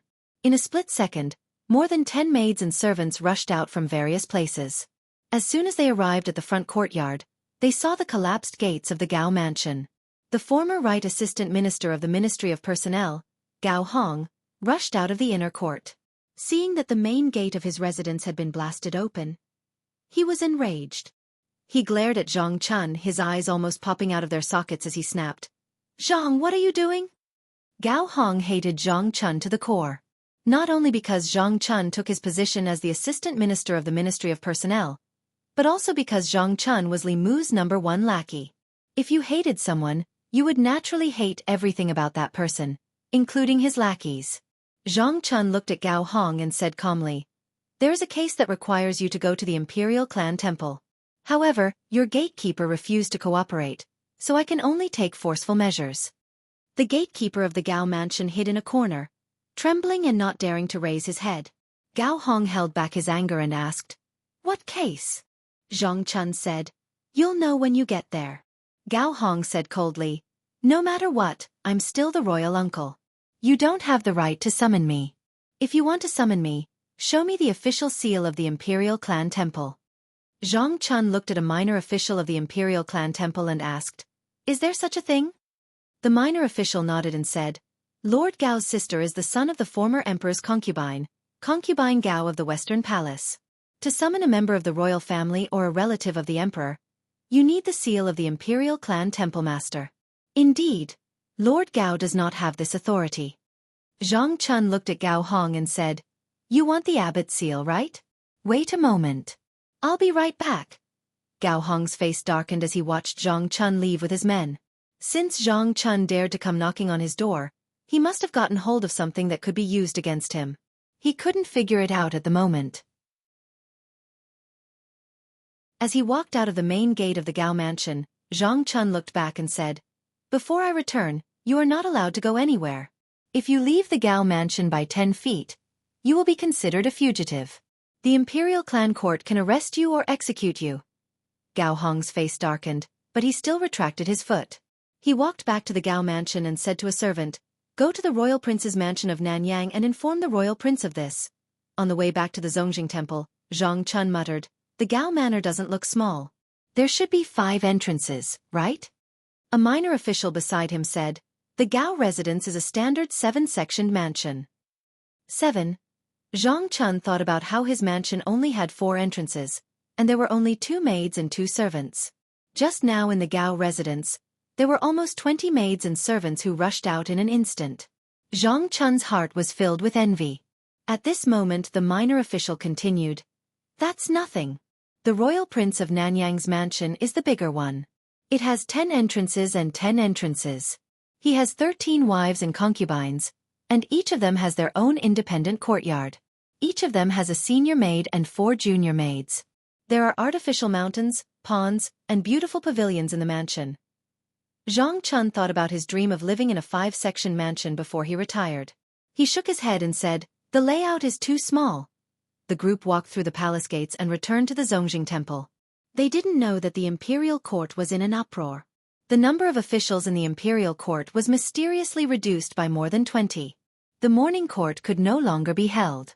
Some officials even guessed that the powerhouses of the demon sect had sneaked into the fairies' capital and killed these officials to create chaos in the imperial court. After that, Mr. May clarified that the demon sect had nothing to do with this.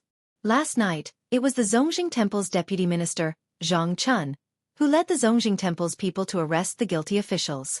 He told the officials not to worry. It would have been better if Mr. May didn't clarify. After he did, the officials became even more worried. What? These officials were all arrested? More than 20 people were all arrested and sent to the Zongjing Temple? What's going on? Are we in trouble too? 20 officials of the imperial court had been arrested in one night. Without knowing the reason, all the officials in the Great Hall felt threatened, especially those who were close to these 2. They were even more frightened. At some point, an official seemed to realize something. He mumbled, These people are all accomplices in Li Yi's case." His words woke everyone up. The officials counted the people who were absent today, and were shocked to find that all of them were related to Li Yi's case. A few days ago, when Li Mu overturned Li Yi's case, they were accomplices. However, they didn't receive any heavy punishment. They were only fined a few months to a year's salary. Everyone thought that it was the end. They didn't expect that it was just the beginning. Without any warning, those officials were all caught in one fell swoop overnight. Zhang Chun, the left assistant minister of the Ministry of Personnel, who was also the Zongjing Temple's deputy minister, did it himself. There was no need to guess who was behind this. Zhang Chun was Li Mu's #1 henchman. He always fought for Li Mu in the imperial court. He must have been allowed to do this by Li Mu. Obviously, Li Mu didn't just want to overturn Li Yi's case. He also wanted to avenge Li Yi. As for the reason, everyone knew very well. Everyone in Fairy's capital knew that Li Yi's daughter was one of Li Mu's lovers. Not only did she live in his house, but they often walked hand in hand when they went out. They were very close.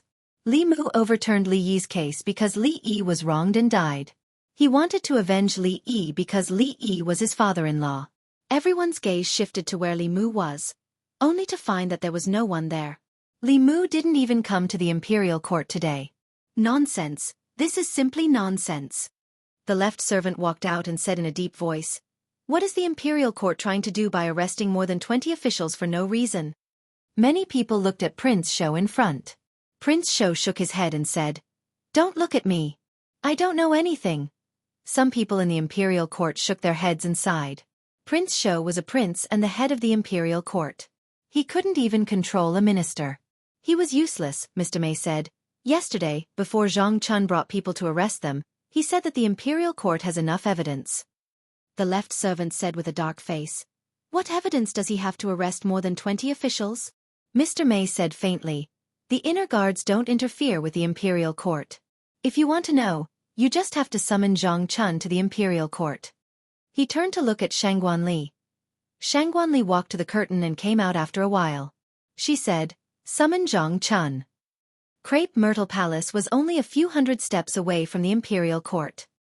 He quickly walked into the imperial court in half a cup of tea's time. Mr. May looked at the left servant and said, "If you have any questions, you can ask Lord Zhang directly."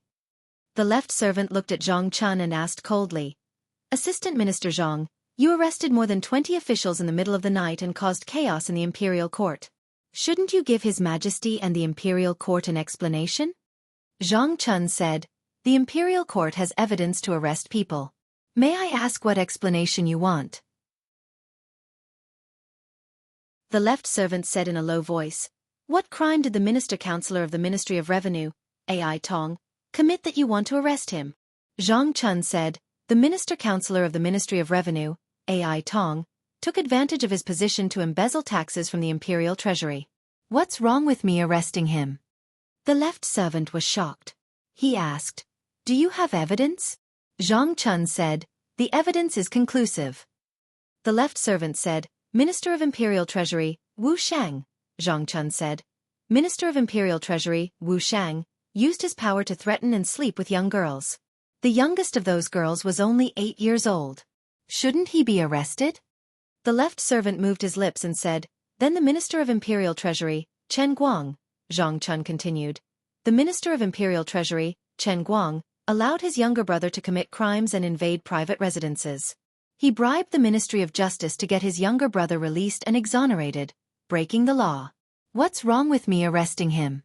He looked at the left servant and said loudly, "There's also Wei Chong from the Taichung Temple, Wang Ning from the Taichung Temple, and Zhuo Xian from the Ceremonies Department. As officials of the Great Zhou, these people acted as a protective umbrella for criminals who trafficked women and children. Shouldn't they be arrested?" He listed the crimes of these more than 20 people one by one. The officials in the court were shocked. They had never heard of such things before. Since Zhang Chun dared to arrest them, then the Imperial Clan Temple might really have evidence of the crimes of so many officials. But how did they find out about these hidden things? Among the officials, some of them realized something. They lowered their heads and squeezed out 2 words from between their teeth. Zhou Zhong.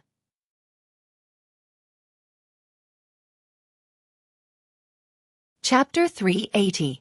In the Imperial Kitchen. Ever since Lu Hanyan and Li Qing opened their hearts to each other, Li Mu didn't want to go home. He didn't want to leave home. Of course, because of this, he came to the palace less often, and he hadn't been to the Imperial Kitchen for a long time. When it was only Lu Hanyan and the Empress, Li Mu could still take care of them. But when Lu Hanyan came to Shandu and Li Qing moved in, the number of people who needed to be with him increased from 1 to 3. Li Mu was a little busy. This made him realize that he still had a lot of shortcomings in terms of time management. Mr. Lu Xun once said that time was like water in a sponge. If he could make use of the time he spent standing in a daze in the morning court, he could at least cook a bowl of piping hot noodles for the Empress after the morning court. Mr. May once mentioned by accident that the Empress liked to sleep in, so she often didn't eat breakfast in the morning. After the court, it was still early before breakfast time, so she might as well eat something to fill her stomach. Li Mu knew why the Empress liked to sleep in. It was because she couldn't fall asleep at night, so she would cook conch porridge with Li Mu in the middle of the night, or enter his dreams to teach him how to cultivate. As a cultivator in the upper three realms, she wouldn't feel tired even if she didn't sleep for a month. But cultivators were still people, and nothing could replace the joy and happiness brought by sleeping. Of course that was in the past. At that time, Li Mu and she were both single. Now, Li Mu had his wife in his arms every night.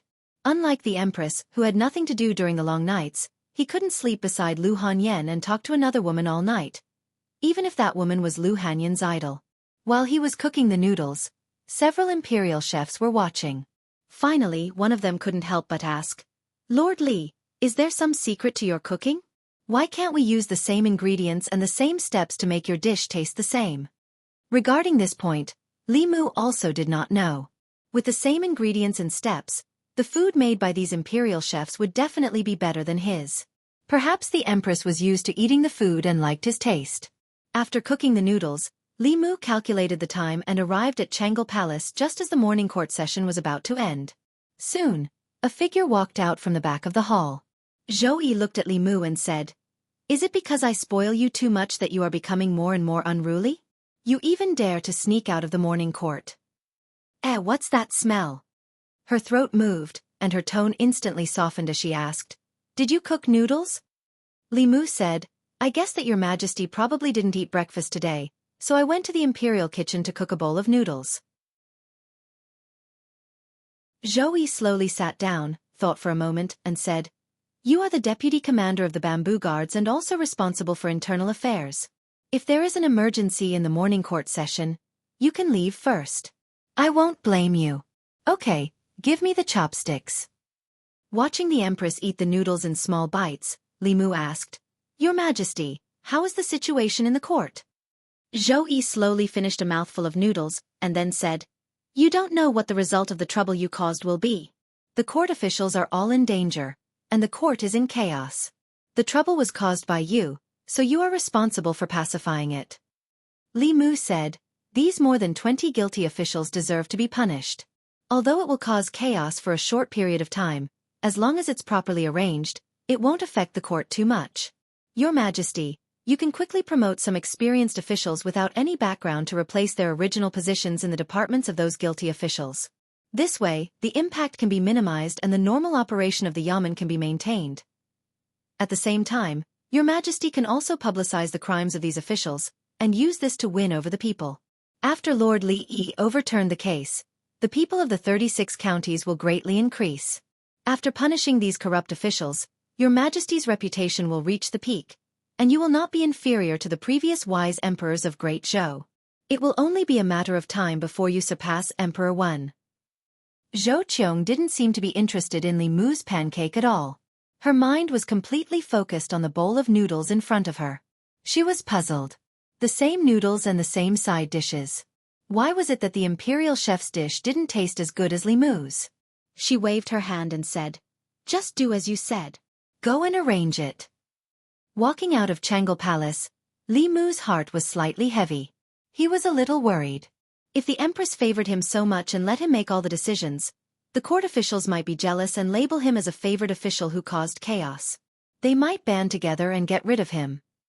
No, he had to go back and fix the law bell as soon as possible. If the worst happened, the safety of his family would be guaranteed. When the time came, as long as the law bell covered the Li residence, there would be time to slowly shake people off. Li Mu returned to the secretariat. Lu Yi was about to leave the assistant minister's office, but when she looked up and saw him, she subconsciously retracted her foot. At the same time, in the Zongjing temple not far from the secretariat, Zhang Chun looked at Prince Shou and said, "Prince, without your seal, it won't be easy for me to catch people." Prince Shou shook his head and said, "If I give you my seal and let you catch our people, wouldn't I be in a difficult position?" Zhang Chun said, according to the law, Gao Hong should be arrested. Prince Shou shook his head and said, whoever wants to arrest him can do it. In any case, I'm not arresting him. Zhang Chun gritted his teeth and said, then you are bending the law for personal gain. The next time I go to the imperial court, I will report you in the Golden Palace. As an official of the Zongjing Temple, you are bending the law for personal gain and shielding your accomplices. Your crime is not light. Prince Shou said angrily, are you threatening me? Zhang Chun said indifferently, this is persuasion.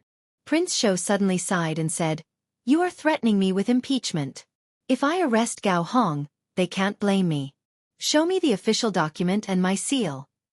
Not long after, Zhang Chun brought people out of the Zongjing Temple and came to the southern courtyard, in front of the Gao residence.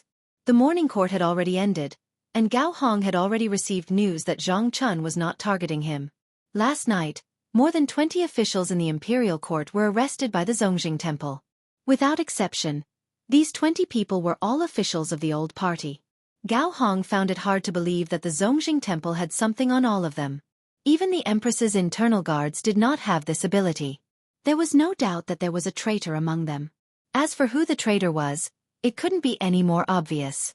Gao Hong gritted his teeth and said, Zhou Zhong, you should be hacked into pieces.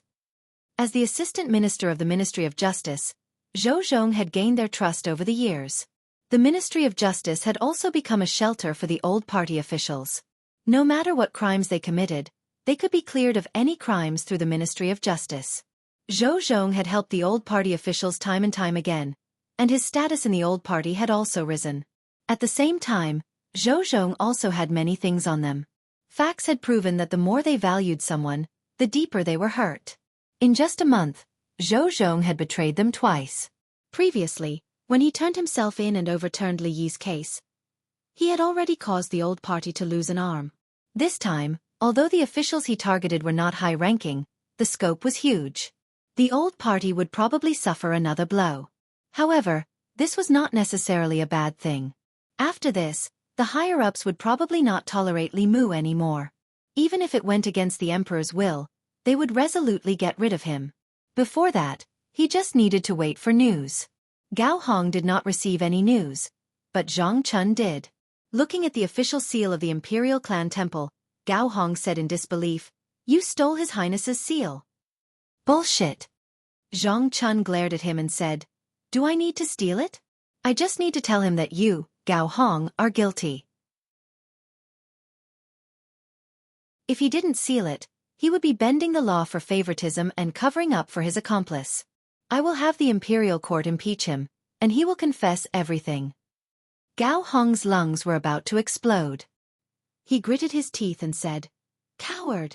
Zhang Chun waved his hand and said, if you want to scold him, go to the Imperial Clan Temple and scold him in front of him. Lord Gao, do you want to leave by yourself, or do we have to escort you? Gao Hong snorted and said, I'll leave by myself. He looked coldly at Zhang Chun and said, just you wait. Li Mu won't be able to jump around for long. When the time comes, the first one to die will be you. Zhang Chun glanced at him and said, you might not be able to wait until that day. After having two people send Gao Hong to the Imperial Clan Temple, Zhang Chun waved his hand and said to the others, go to the next house. A moment later, at the Commandery Prince Mansion of Nanyang, the people of the Imperial Clan Temple knocked on the door for a long time, but no one answered. A low-ranking official helplessly retreated and said, Lord, there's no one. Zhang Chun said indifferently, put on the explosive talisman. The two low-ranking officials stuck a few pieces of Fu-Lu on the door of the Commandery Prince Mansion of Nanyang. Zhang Chun used his magic power to control the Fu-Lu from a distance, and a powerful wave of spiritual energy erupted from the pieces of paper. However, as soon as the wave of spiritual energy was produced, a wave of water appeared on the door of the Commandery Prince Mansion of Nanyang. Wherever the wave of water passed, the waves of spiritual energy produced by the Fu-Lu were easily wiped out. A low-ranking official said, the protective formation. He walked to Zhang Chun and said, Lord, the protective formation here is too strong. We can't break it. Zhang Chun asked, how did the Imperial Clan Temple solve this kind of problem in the past? The low-ranking official said, We would send an official document to the Ministry of Personnel and ask them to send a high priest from the High Priest Department. Zhang Chun thought for a while and said, "Let's go back to the Imperial Clan Temple first. I'll write an official document for you to send to the Ministry of Personnel." The low-ranking official looked at him and reminded, "Lord, you're the Assistant Minister of the Ministry of Personnel." Zhang Chun slapped his head and said, "How could I forget about this? Come, follow me to the Ministry of Personnel." Soon, there was no movement outside the Commandery Prince mansion of Nanyang. Outside the door, the Commandery Prince of Nanyang waved his sleeves and snorted, "You're courting death." Without this incident, perhaps the higher-ups would continue to tolerate Li Mu. After this incident, getting rid of Li Mu was a top priority. At the same time, in a deep house in the southern court, there was a sound of gnashing teeth. Li Mu can't be kept alive anymore. This person's threat is even greater than Li Yi's back then. We must get rid of Li Mu, but His Majesty. With His Majesty's protection, it's impossible to get rid of him through the Imperial Court. If we want to get rid of Li Mu, we must restrain His Majesty and use special means. I'll go to the 100 Rivers Academy and meet the Dean. I'll go to the Myriad Scrolls Academy.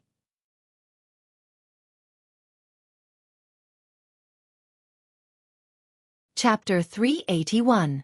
The four major academies had always held a special position in the Great Zhou. Although they did not directly participate in the politics of the imperial court, the academy presidents could restrict the emperor in the name of righteousness. Back when the former emperor was still on the throne, it was because of his arbitrary actions that the Great Zhou was plagued with internal and external troubles. The atmosphere was foul, and the faith of the people fell to the lowest point in the past century. At that time, the four major academies worked together. Four seventh realm powerhouses suppressed the imperial court in an unparalleled manner, and completely took away the former emperor's authority. Now, the empress's special favor for Li Mu had repeatedly caused unrest in the imperial court. The four major academies had enough reasons to restrict the empress and stabilize the imperial court. If Li Mu had obediently been her favored official, it would have been fine. The old party would not take the risk of offending the empress and attack him just because she doted on him. However, his existence had already greatly damaged their vitality and strength. If this continued, even if the old party did not perish at the hands of the Zhou clan, they would perish at the hands of Li Mu.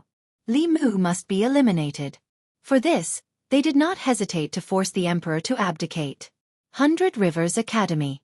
A middle-aged man in luxurious clothes looked at Vice Academy President Chen and said, "I want to see the Academy President." Vice Academy President Chen asked, "The Academy President is currently in seclusion. What is the matter, Your Highness King Ping?" King Ping said solemnly, "This is a matter of great importance. The Academy President must come out of seclusion." Vice Academy President Chen said, "What exactly is the matter? Can you tell me first?" King Ping said in a deep voice, "The favored official Li Mu has bewitched the emperor and caused chaos in the imperial court. His Majesty has been bewitched by him and indulged him in every possible way, allowing him to wreak havoc in the imperial court.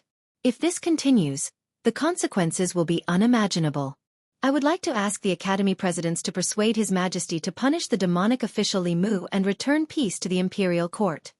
Vice Academy President Chen glanced at him and shook his head. However, what the Academy sees is not so. Li Mu is called Qing Tian by the people of Fairy's capital and is extremely loved by the people. Outside, he single-handedly dealt a heavy blow to the 10 demonic sections. Internally, he overturned the case of the favored official who was wrongly killed more than 10 years ago and punished the lawless officials in the imperial court. Because of what he has done, the people's faith in the Great Zhou has reached its peak in 50 years, far surpassing the time of the emperor. It is inevitable that His Majesty's favor. Although he is a favored official, Your Highness.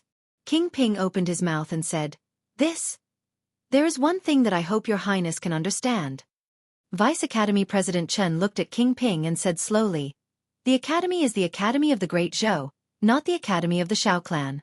If the Emperor is muddle-headed, the Academy should work together to support him. This is our duty. If the Emperor is wise, the Academy should do its best to assist him. This is also our duty. Whether His Majesty is wise or muddle-headed, it is not up to you to decide. It is up to the people to decide," King Ping said. But the Imperial Court, Vice Academy President Chen said, without destruction, there can be no construction. A piece of good wood will not go bad just because a few worms have crawled on it. However, if they are allowed to gnaw on it, the good wood will eventually turn rotten one day. This is all I have to say. Take care of yourselves. With that, he put his hands behind his back and slowly left.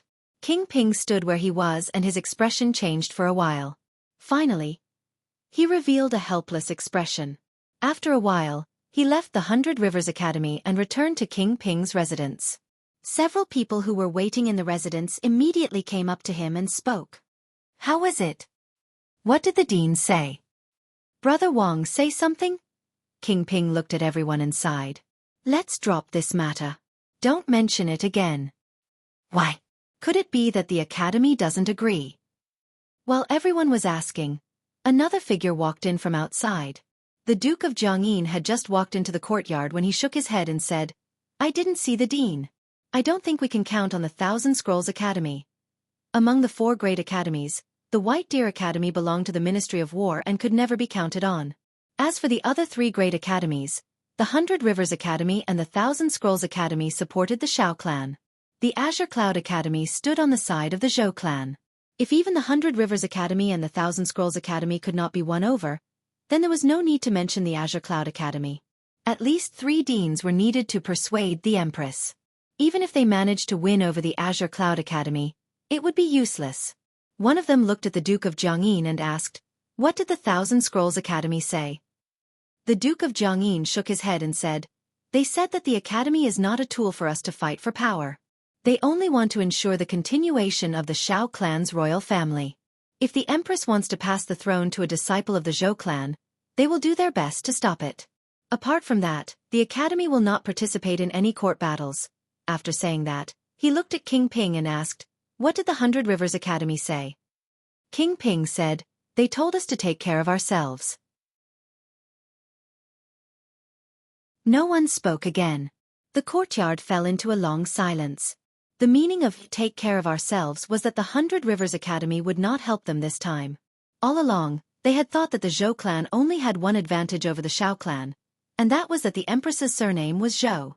Regardless of whether it was the control of the imperial court, the local area, or the number of academies behind them, they were stronger than the Zhou clan's new faction.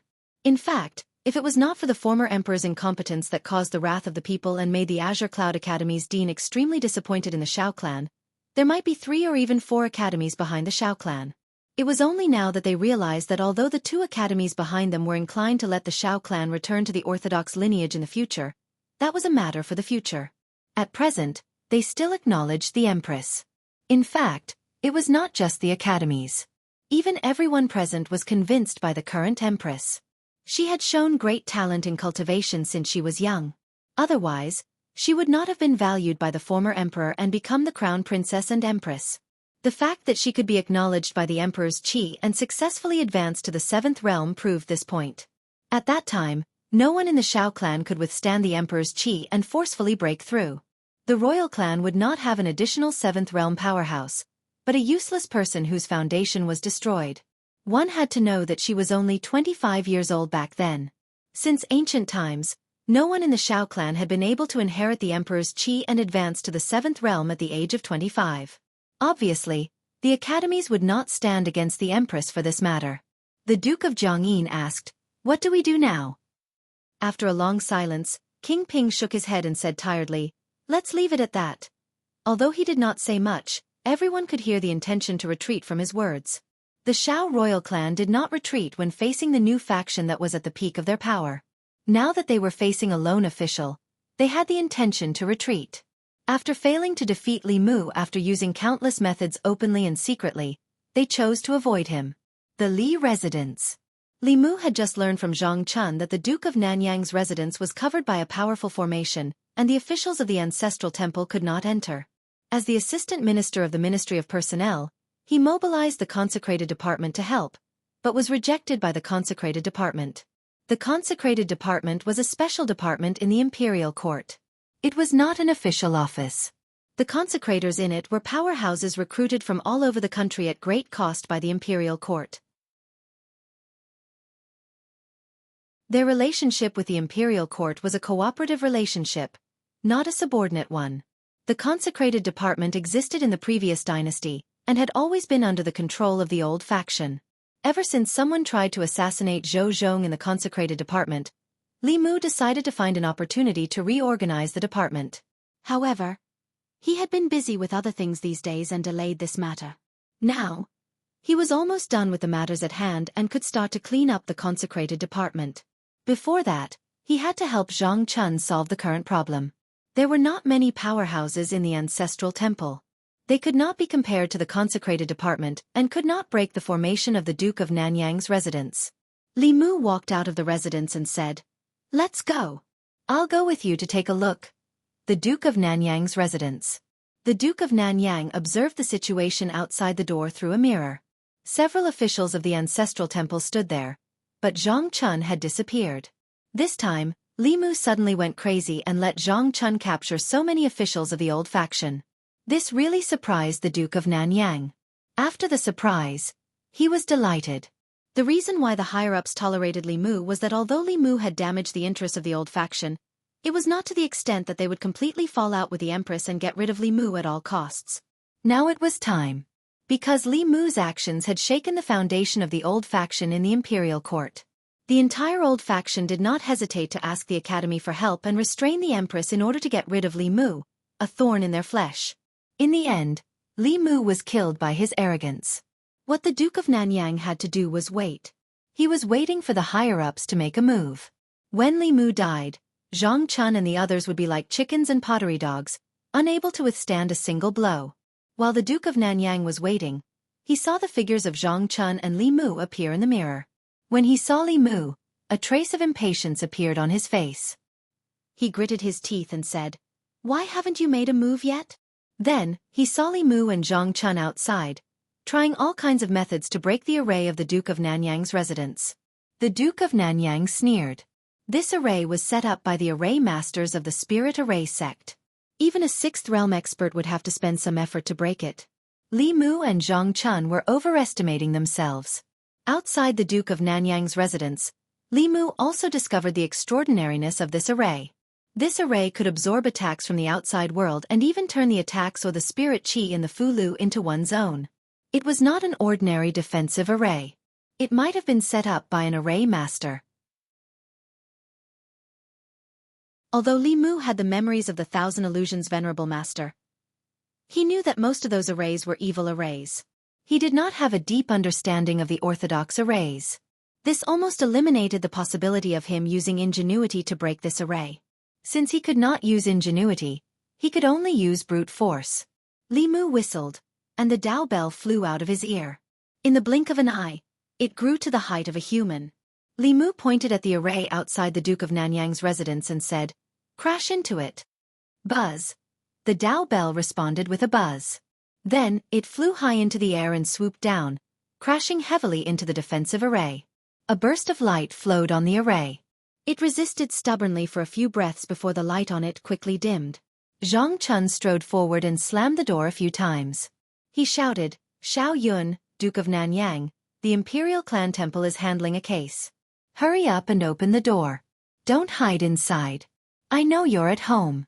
Hurry up and open the door."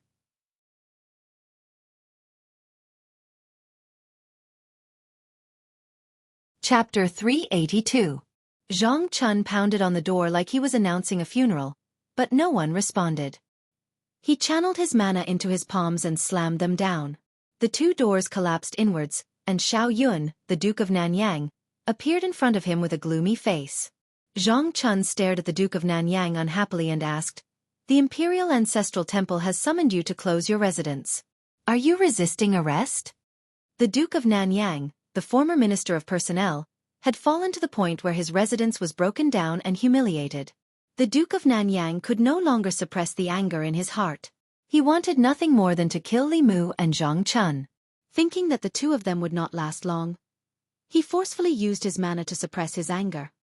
He looked at Zhang Chun and said coldly, "Why would the Imperial Ancestral Temple come to my residence for no reason? I thought it was a bold bandit who attacked my residence." Zhang Chun said indifferently, "Whether it is for no reason or not, You will know once you follow me to the Imperial Ancestral Temple. The Duke of Nanyang said, Do you have the official document from the Imperial Ancestral Temple? Zhang Chun took out the official document with the seal of the Imperial Ancestral Temple and waved it in front of him. He asked, Is this enough? The Duke of Nanyang said calmly, If that is the case, let's go. Even as a duke, he could not openly resist the Imperial Ancestral Temple, because it was equivalent to resisting the imperial court. However, this did not mean that he would submit to Zhang Chun and Li Mu. King Ping and the others had already gone to the academy to discuss with the dean. Eliminating Li Mu was already the top priority of the Shao clan. Perhaps at this moment, Bai Chuan and the two deans of the Myriad Scroll Academy had already taken action to restrain the Empress. The experts that King Ping and the others had arranged to clean up the Empress and kill Li Mu were already on their way here. Bai Chuan Academy. In the northeast corner of the academy, there was a bamboo forest that was green all year round. The students of Bai Chuan Academy would not easily approach this place. Everyone knew that this was the place where the dean cultivated. The dean of the academy was one of the few experts in the Great Zhou. He was deeply respected and loved by the students, and no one would disturb his cultivation place. In the depths of the bamboo forest, in front of a bamboo house, a hearty laughter could be heard. Beside the stone table in front of the bamboo hut, the man in white put down a word and said with a smile, Zhao Qingsong, I haven't seen you in 2 years. Your chess skills are getting worse. The middle-aged man opposite him waved his hand, and the black and white chess pieces on the chessboard quickly flew up and returned to their respective baskets. He looked at the man in white and said, What is there to show off? I was just careless and distracted. Otherwise, you would have lost 15 minutes ago. The man in white asked, What can distract you? The middle-aged man said, I don't know if this change in the imperial court is good or bad. The man in white thought for a moment and said, You mean that young man named Li Mu? The middle-aged man said, Who else could it be? The man in white nodded and said, Indeed. At such a young age. He has such a natural disposition. He has gathered the faith of the people in Shendu, can communicate with the heavens and earth, and can achieve the Tao with his words. He is also extremely talented in the Fulu Tao, and made the Fulu school bet its future on him. He can be said to be a hero of his generation. What kind of people are the Shao clan that you support? Why do they have to go against him instead of keeping the Zhou clan in check? The middle-aged man looked at him and said, The Zhou clan that you support is not much better than the Shao clan. The man in white crossed his arms and said calmly, I just can't stand Shao Jing's actions. If Emperor Cheng knew that the crown prince he chose was even more muddle-headed than him, and almost caused the Great Zhou to be doomed eternally, he might as well smear that essence on the wall. The middle-aged man coughed softly and said, Zhang Xingchui, you are the head of a school after all. You should at least show some respect to the late emperor and Emperor Cheng. The man in white waved his hand and said, Let's not talk about those disappointing things. Li Mu is favored not only because he is handsome. His method of stabilizing the hearts of the people is really useful. In less than a year, the faith of the people in the various counties has surpassed the peak of the reign of Emperor Cheng and the late emperor. If this can continue in the next 10 years, the glory of the reign of Emperor Wen may be reproduced. The middle-aged man seemed to think of something and murmured, Could it be that he is also one of the descendants of the extinct 100 schools? There seem to be many among the 100 schools who cultivate with the faith of the people. He has always been trying to reform the law. Could it be the school of legalism? Establishing a heart for heaven and earth, establishing a life for the people, inheriting the lost knowledge of the past saints, establishing peace for all ages. The man in white whispered a few words and said, It sounds more like the Confucian school. He has the ambition of ruling the world and is full of righteousness. It is very likely that he is a descendant of the Confucian school. The middle-aged man put down a chess piece and rubbed his chin. He said, The Confucian school has always been active in the court and respected etiquette. However, his actions are bold and radical, seeking change. It is not like the Confucian school, but more like the school of legalism. The man in white put down another chess piece and said, Whether it is the Confucian school or the school of legalism, those who can rule the country are righteous. Let him be. The Zongjing Temple. The prison of the Zongjing Temple, which had always been cold and cheerless, was especially lively today. More than 20 court officials were locked together, all frowning. Most of them had been brought from their homes by the people of the Zongjing Temple last night. Some of the officials had their doors blown up by Zhang Chun while they were eating dinner. Some of them had been pulled out of their beds while they were being intimate with their concubines. At first, everyone was panic-stricken, but after arriving at the Zongjing Temple and seeing so many familiar colleagues, they slowly calmed down. When they saw the former Assistant Minister of Personnel Gao Hong and the Duke of Nanyang being arrested, they were even more reassured. Of the two of them, one was a relative of the imperial family and the other was a member of the imperial clan. The higher-ups would definitely not let them stay in the Zongjing Temple. When the time came, they would be able to save them along the way. After calming down, they began to curse the main culprit. This damned Zhou Zhong. I've really misjudged him all these years. He doesn't have many days left and he still wants to drag us down with him. Gao Hong did not curse like the others. He knew very well that Zhou Zhong had been sitting in the position of the Assistant Minister of the Ministry of Justice all these years and had a lot of information on them. He no longer had the golden ticket of exemption from death, and was no longer the Assistant Minister of Personnel. Once those crimes were confirmed, it was enough for him to die several times. In the cell next door, the Duke of Nanyang was meditating with his eyes closed. At a certain moment, he opened his eyes and glanced at Gao Hong. He said indifferently, "Why are you panicking?" Gao Hong strode over and asked, "Duke, are you sure that the higher-ups will make a move on Li Mu?" The Duke of Nanyang said, "Li Mu has already forced them into this situation. Do you think they will continue to tolerate it?" Gao Hong said uneasily, "But it's been so long. Why hasn't there been any movement at all?" The Duke of Nanyang said indifferently, "What's the hurry? Perhaps they are already on their way." Gao Hong was still worried. He walked out of the cell and said to a jailer, "Go and invite His Highness Prince Shou here." Hearing this, the jailer quickly walked out of the prison. Although the prisoners in the cell were all criminals, they still had a higher status than the jailers. As a lowly jailer, he did not dare to disobey these people. After a while, Prince Shou walked in from the outside. He looked at the two of them and said, "What's wrong with you?" "Why are you caught again?" Gao Hong said. "Isn't it because Zhang Chun took the official document with your highness's seal?" Prince Shou frowned and said, "Why? Are you blaming me? Zhang Chun threatened me. If I didn't do it, I would be bending the law. He even said that he would impeach me in the Golden Palace. What can I do? All of you didn't clean up after what you did and now blame me. Are you still human?" Gao Hong quickly said, "That's not what I meant," Prince Shou said angrily. "Then what do you mean?" The Duke of Nanyang finally opened his mouth and said, "Now is not the time to talk about this. We want to ask your highness Prince Shou to go out of the palace and ask about the situation. Why haven't they made a move on Li Mu?" Prince Shou glanced at them and said, "Wait here. I'll go and ask."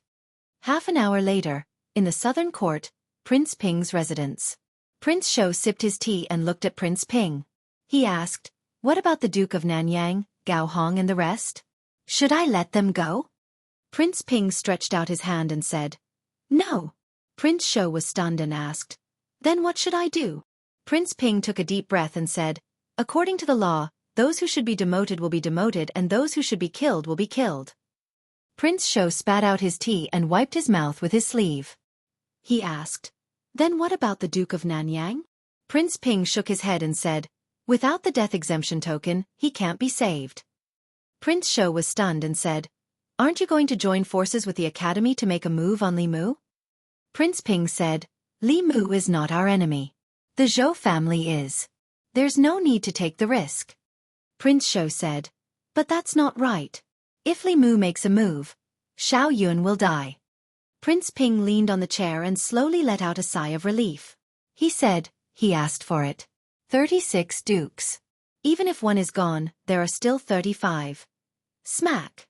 Prince Shou stood up abruptly and pointed at Prince Ping. He said angrily, "How can you do this? Do you have any humanity left? Those are our beloved friends." Prince Ping also stood up and said coldly, "What do you know? We're looking at the big picture." Prince Shou stared at him for a long time and finally sat back down. He leaned weakly on the chair and said, "The blood flowing in his body is the same as ours," Prince Ping said. "It's because the blood flowing in his body is the blood of the Shao family. When necessary, he should sacrifice himself for the Shao family." Ancestral Temple. After 2 hours, Prince Shou reappeared in the heavenly prison. Gao Hong and the Duke of Nanyang were already anxious from waiting. The Duke of Nanyang was still able to maintain his calm while Gao Hong grabbed the bars of the cell and looked in a certain direction. When he finally saw the chubby figure of Prince Shou, he asked anxiously without waiting for Prince Shou to come closer, "Your Highness, how is it?" Prince Shou patted his shoulder and said, "Don't worry, it's fine." Gao Hong let out a long sigh of relief. Then excitement appeared on his face as he asked, "When will Li Mu die?" Prince Shou let out a sigh of relief and said, "When I save you." Gao Hong finally relaxed and sat down slowly. He leaned against the wall and said, "I can't wait any longer." Prince Shou was silent for a moment. Suddenly he looked at the two of them and said, "Are you hungry? What do you want to eat? I'll get someone to send it in."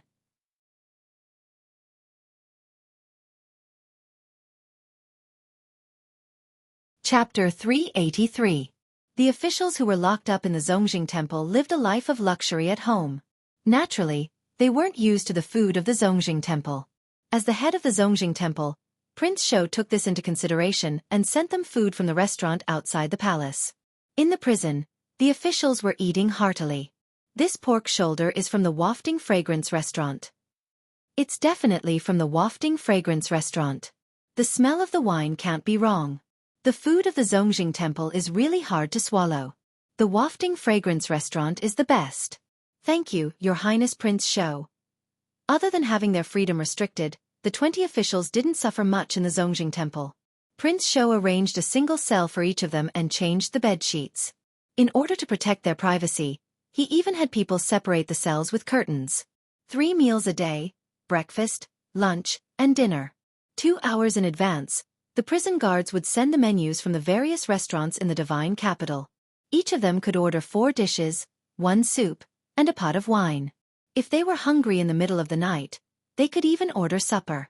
For this, Prince Shou specially invited the chefs of the Wafting Fragrance restaurant to the Zongjing Temple to be on standby.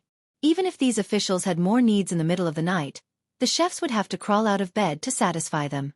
In terms of food, the food these officials usually ate at home wasn't as good as the food in the Zongjing Temple. Not only that, Prince Shou even considered their physical needs and used his sedan to secretly bring the girls from the brothels outside the palace into the Zongjing Temple to comfort these officials at night. This made the officials in the prison change their impression of Prince Shou. Other than his stupidity and cowardice, Prince Shou still had his shining points. Despite the risk of being impeached by the censor, he still took care of these criminal officials meticulously. This wasn't something that anyone could do. It was really good to have one of their own in the Zongjing Temple. In the courtyard of the Zongjing Temple, Zhang Chun watched as the prison guard sent the food made by the Wafting Fragrance restaurant's chefs into the prison. He looked at Prince Shou and said slowly, "Your Highness, isn't this a little too much?" "Too much?" King Shou glanced at him and said, "How is this going overboard? When you took special care of Li Yi's daughter, did I say anything overboard? Why are you like this?" Zhang Chun was stunned. "I just covered her cell with a curtain and changed her bed." King Shou said, "I also covered up their cells and changed their beds." Zhang Chun looked at the busy figures in the kitchen of the Zongjing Temple and said, "But you brought the chef of the restaurant into the palace. Isn't that too much?" King Shou said, "Is this too much? This is not too much at all. Let me tell you what is too much. Li Mu used His Majesty's imperial kitchen to cook for other women. This is what is too much." Zhang Chun was stunned and said, "But you can't let them drink. The imperial ancestral temple strictly forbids prisoners from drinking." After that, he waved his hand and said, "Let's not talk about the wine you gave to those guilty officials. You even found women for them. What do you think the Zongjing Temple is? A restaurant or a brothel?" King Shou glanced at him and said, "Ordinary prisoners have to eat a full meal before they are executed. Are you in charge of the Zongjing Temple or am I?" Zhang Chun said angrily, "You." Then he seemed to realize something and looked at King Shou in shock. King Shou sighed and shook his head. Zhang Chun silently shut his mouth. After thinking for a while he said, "Even if you want to find women from the brothel, Your Highness' taste is too unique. You don't let them enjoy, but let them suffer. I know of a brothel in Luoyang. The women there are very beautiful." King Shou said indignantly, "What's wrong with my taste? They are fat and chubby. Aren't they good?" In the prison, two officials had just finished their sweet and sour fish. As they picked their teeth with the fish bones, they complained, "Everything about His Highness King Sho is good, but I really can't agree with him when it comes to women. I can't even bear to touch the women he finds." King Sho walked in and said, "If you're not satisfied, I'll give you a beautiful one tonight." The official smiled and said, "Thank you, Your Highness." King Sho walked to the innermost cell and asked Commandery Prince Nanyang, "Are you used to it?" Commandery Prince Nanyang said, "Not really, but thank you for taking care of me." At first, Commandery Prince Nanyang looked down on King Sho. Although King Sho was one of the 7 one-word princes and his status was much higher than his, everyone in Luoyang knew about King Sho's cowardice and incompetence. Now, although his evaluation of King Sho's cowardice and incompetence did not change, he did not hate him as much. King Sho squatted at the door of the cell and said, "Nanyang County is such a good place. Why did you come to Luoyang in the first place?" Commandery Prince Nanyang smiled and said, "Nanyang is good in every way except for one thing. It's not Luoyang." King Sho murmured, "Luoyang, what's so good about Luoyang?" Commandery Prince Nanyang said, "Power, wealth, women, cultivation resources. Luoyang has everything you want. It's thousands of times better than Nanyang County." King Sho sighed and said, "Although Luoyang is good, it's also dirty." Commandery Prince Nanyang did not hear what King Sho said clearly and asked, "Brother, when will you let us out?" King Sho said, "You know what you've done. If I let you go just like that, I won't be able to answer to the people and the imperial court. Instead, the new party will have something to use against you. Therefore, we still have to put on a show." Commandery Prince Nanyang asked, "How do we put on a show?" King Sho said slowly, "You'll still be sentenced to death. Then, you'll be sent outside to be executed. Of course, this is all an act. The executioner's knife won't really cut you down. The dean will use his great power to create an illusion to make the people think that you're really dead. After that, you'll have to appear in Luoyang with a new identity." Commandery Prince Nanyang frowned and said, "So troublesome." King Sho said helplessly, "Do you think what you've done is a small matter?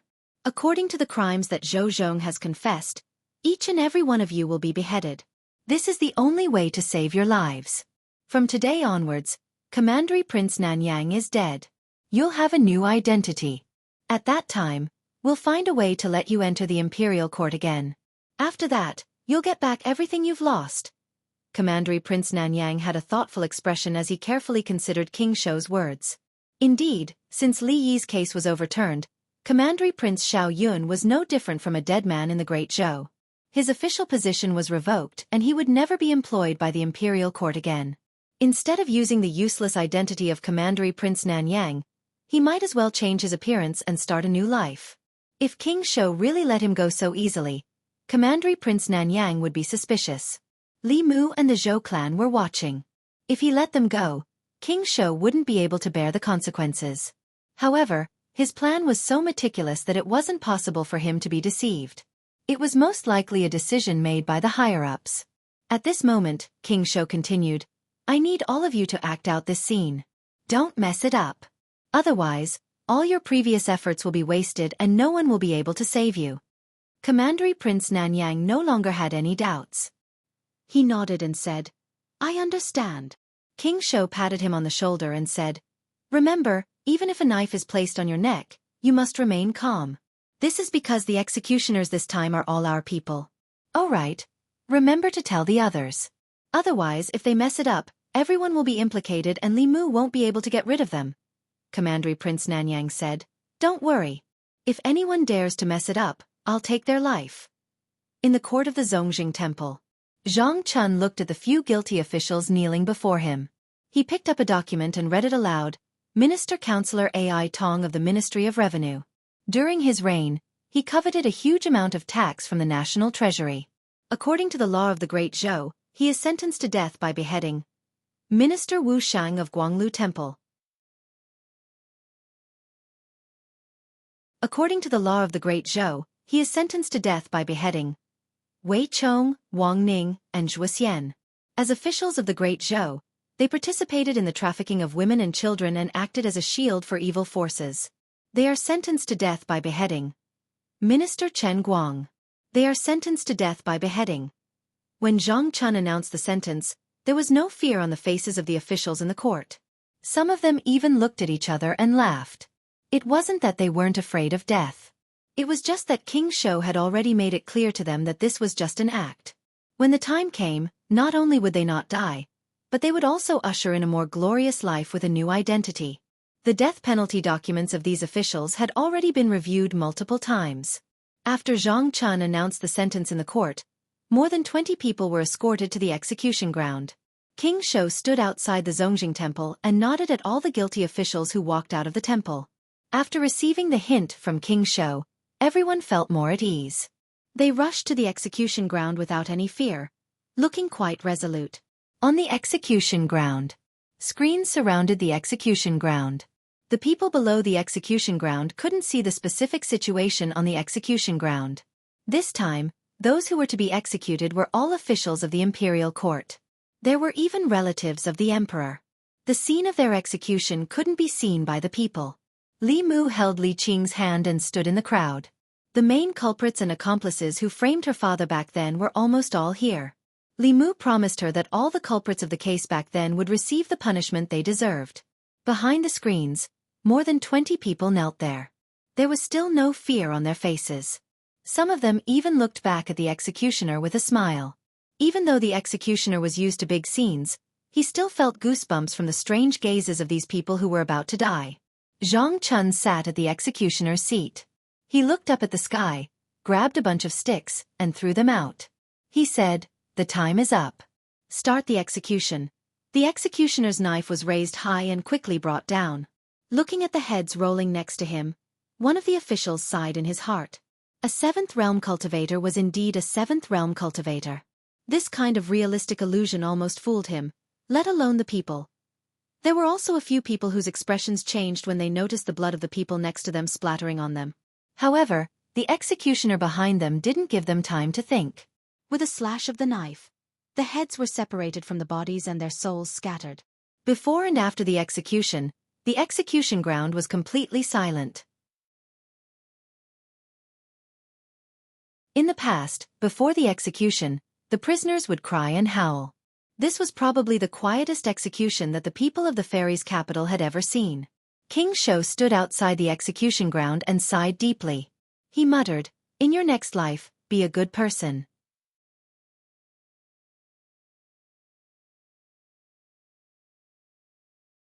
Chapter 384. The execution was very strange. Even the people outside the execution ground could tell that something was wrong. They had seen executions in the past. It was normal for the prisoners to cry and scream before they died. There were also many who yelled and cursed. However, this time, there were no cries and no cursing. The execution platform surrounded by screens was silent. More than 20 people were calmly going to their deaths. It was so quiet that it was eerie. Soon, the cheers of the people drowned out the silence. Good execution. They are all criminals who wronged Lord Li back then. These people deserve to die. Lord Li can rest in peace now. At the front of the crowd, Li Qing held Li Mu's hand tightly and said, "Let's go." The two of them turned around. The people took the initiative to open a path for them. They walked slowly. The people behind them watched them leave. They clasped their fists and said, "I wish Lord Li and Miss Li a long and happy life together. Grow old together.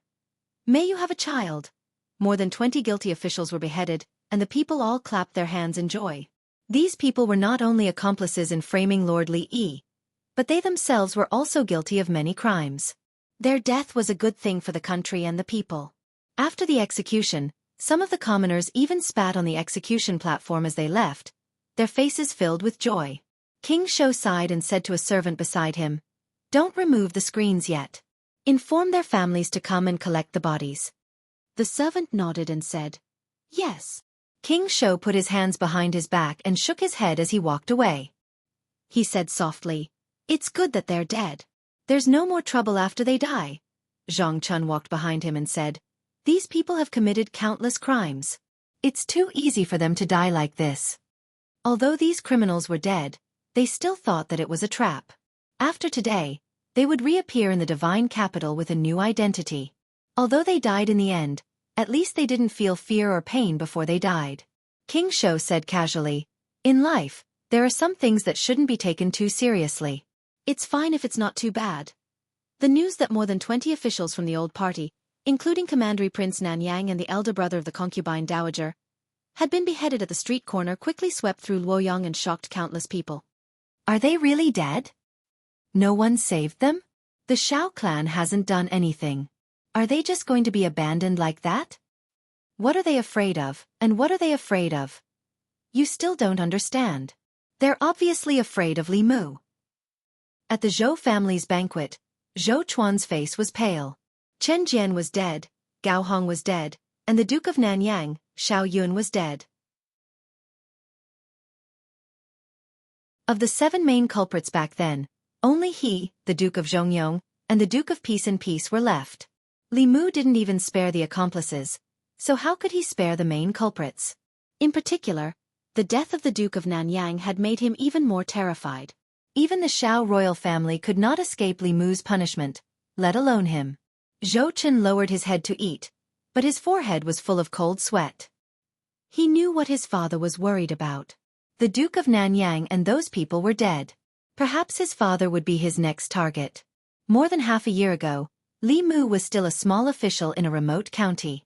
Unexpectedly, in just half a year, he had grown into an existence that even the old party did not dare to provoke. The Shao royal family was not as fearful of the Zhou family as they were of Li Mu. Just before he came to Luoyang, Zhou Chen had tried to send an assassin to finish him off, but it had ended in failure. If Li Mu knew that he was the one who sent that assassin, wouldn't he be reduced to the same fate as those people this morning? In the Zhou family, while Zhou Chuan and his son were in shock, Li Mu was also hesitating in the Li residence.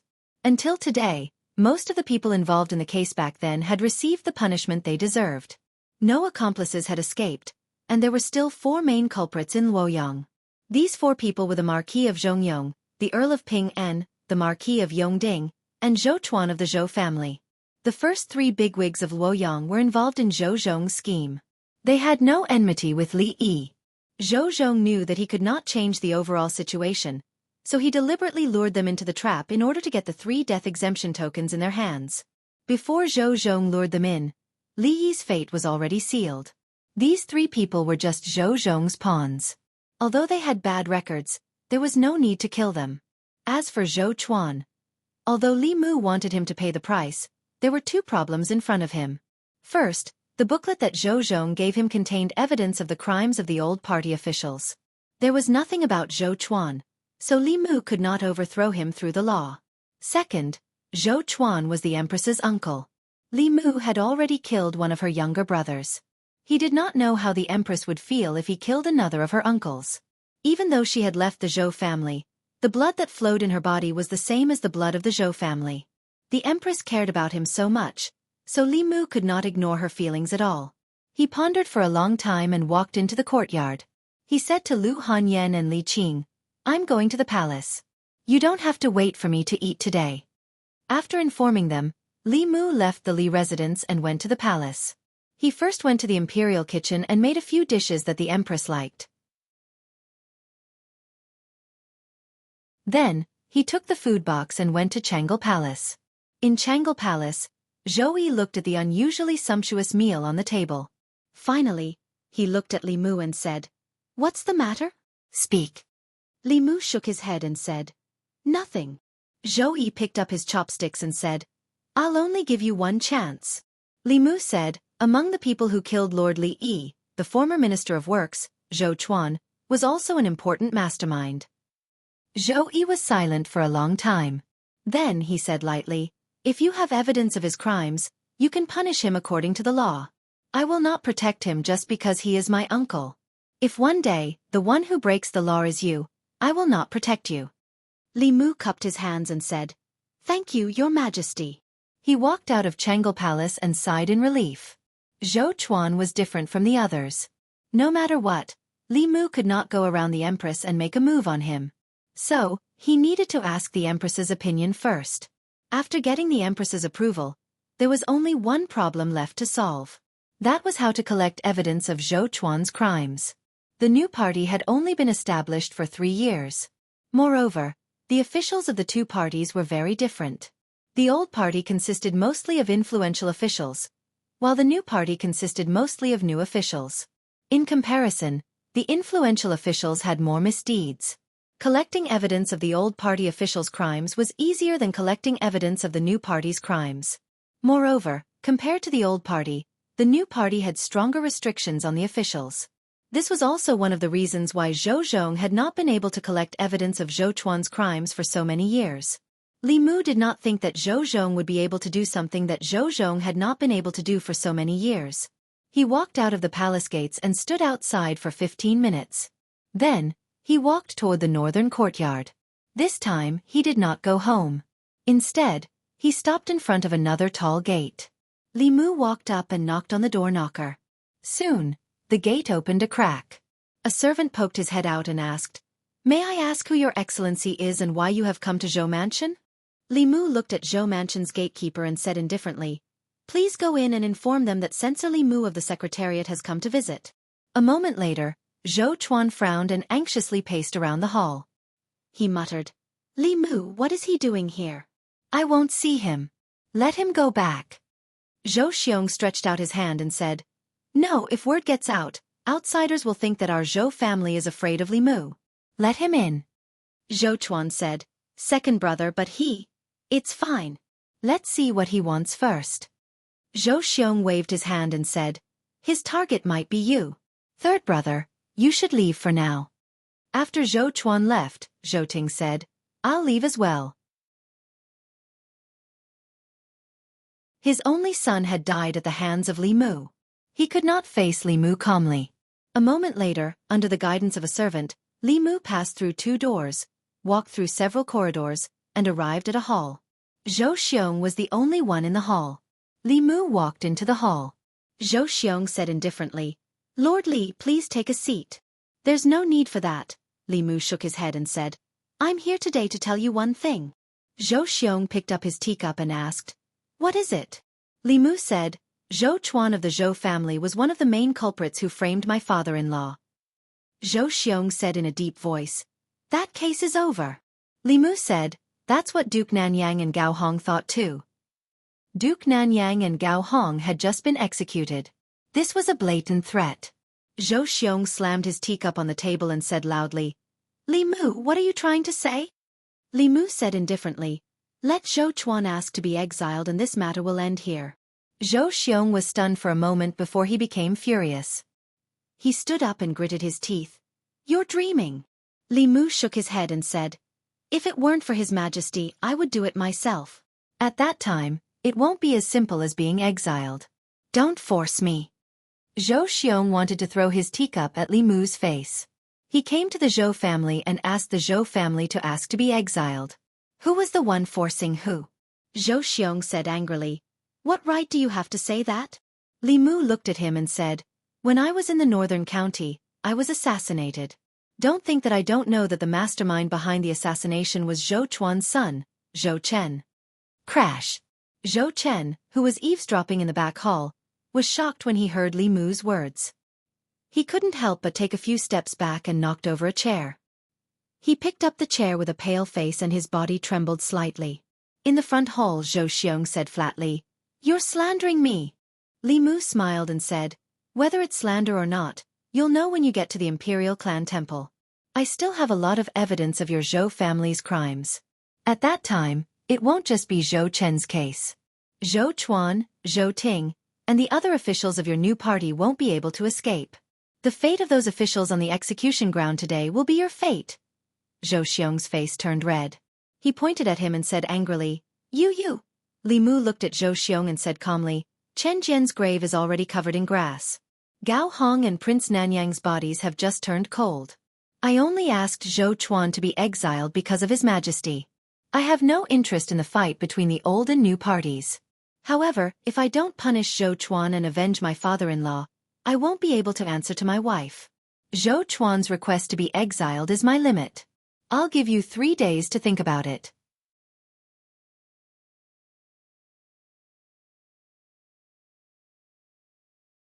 Chapter 385.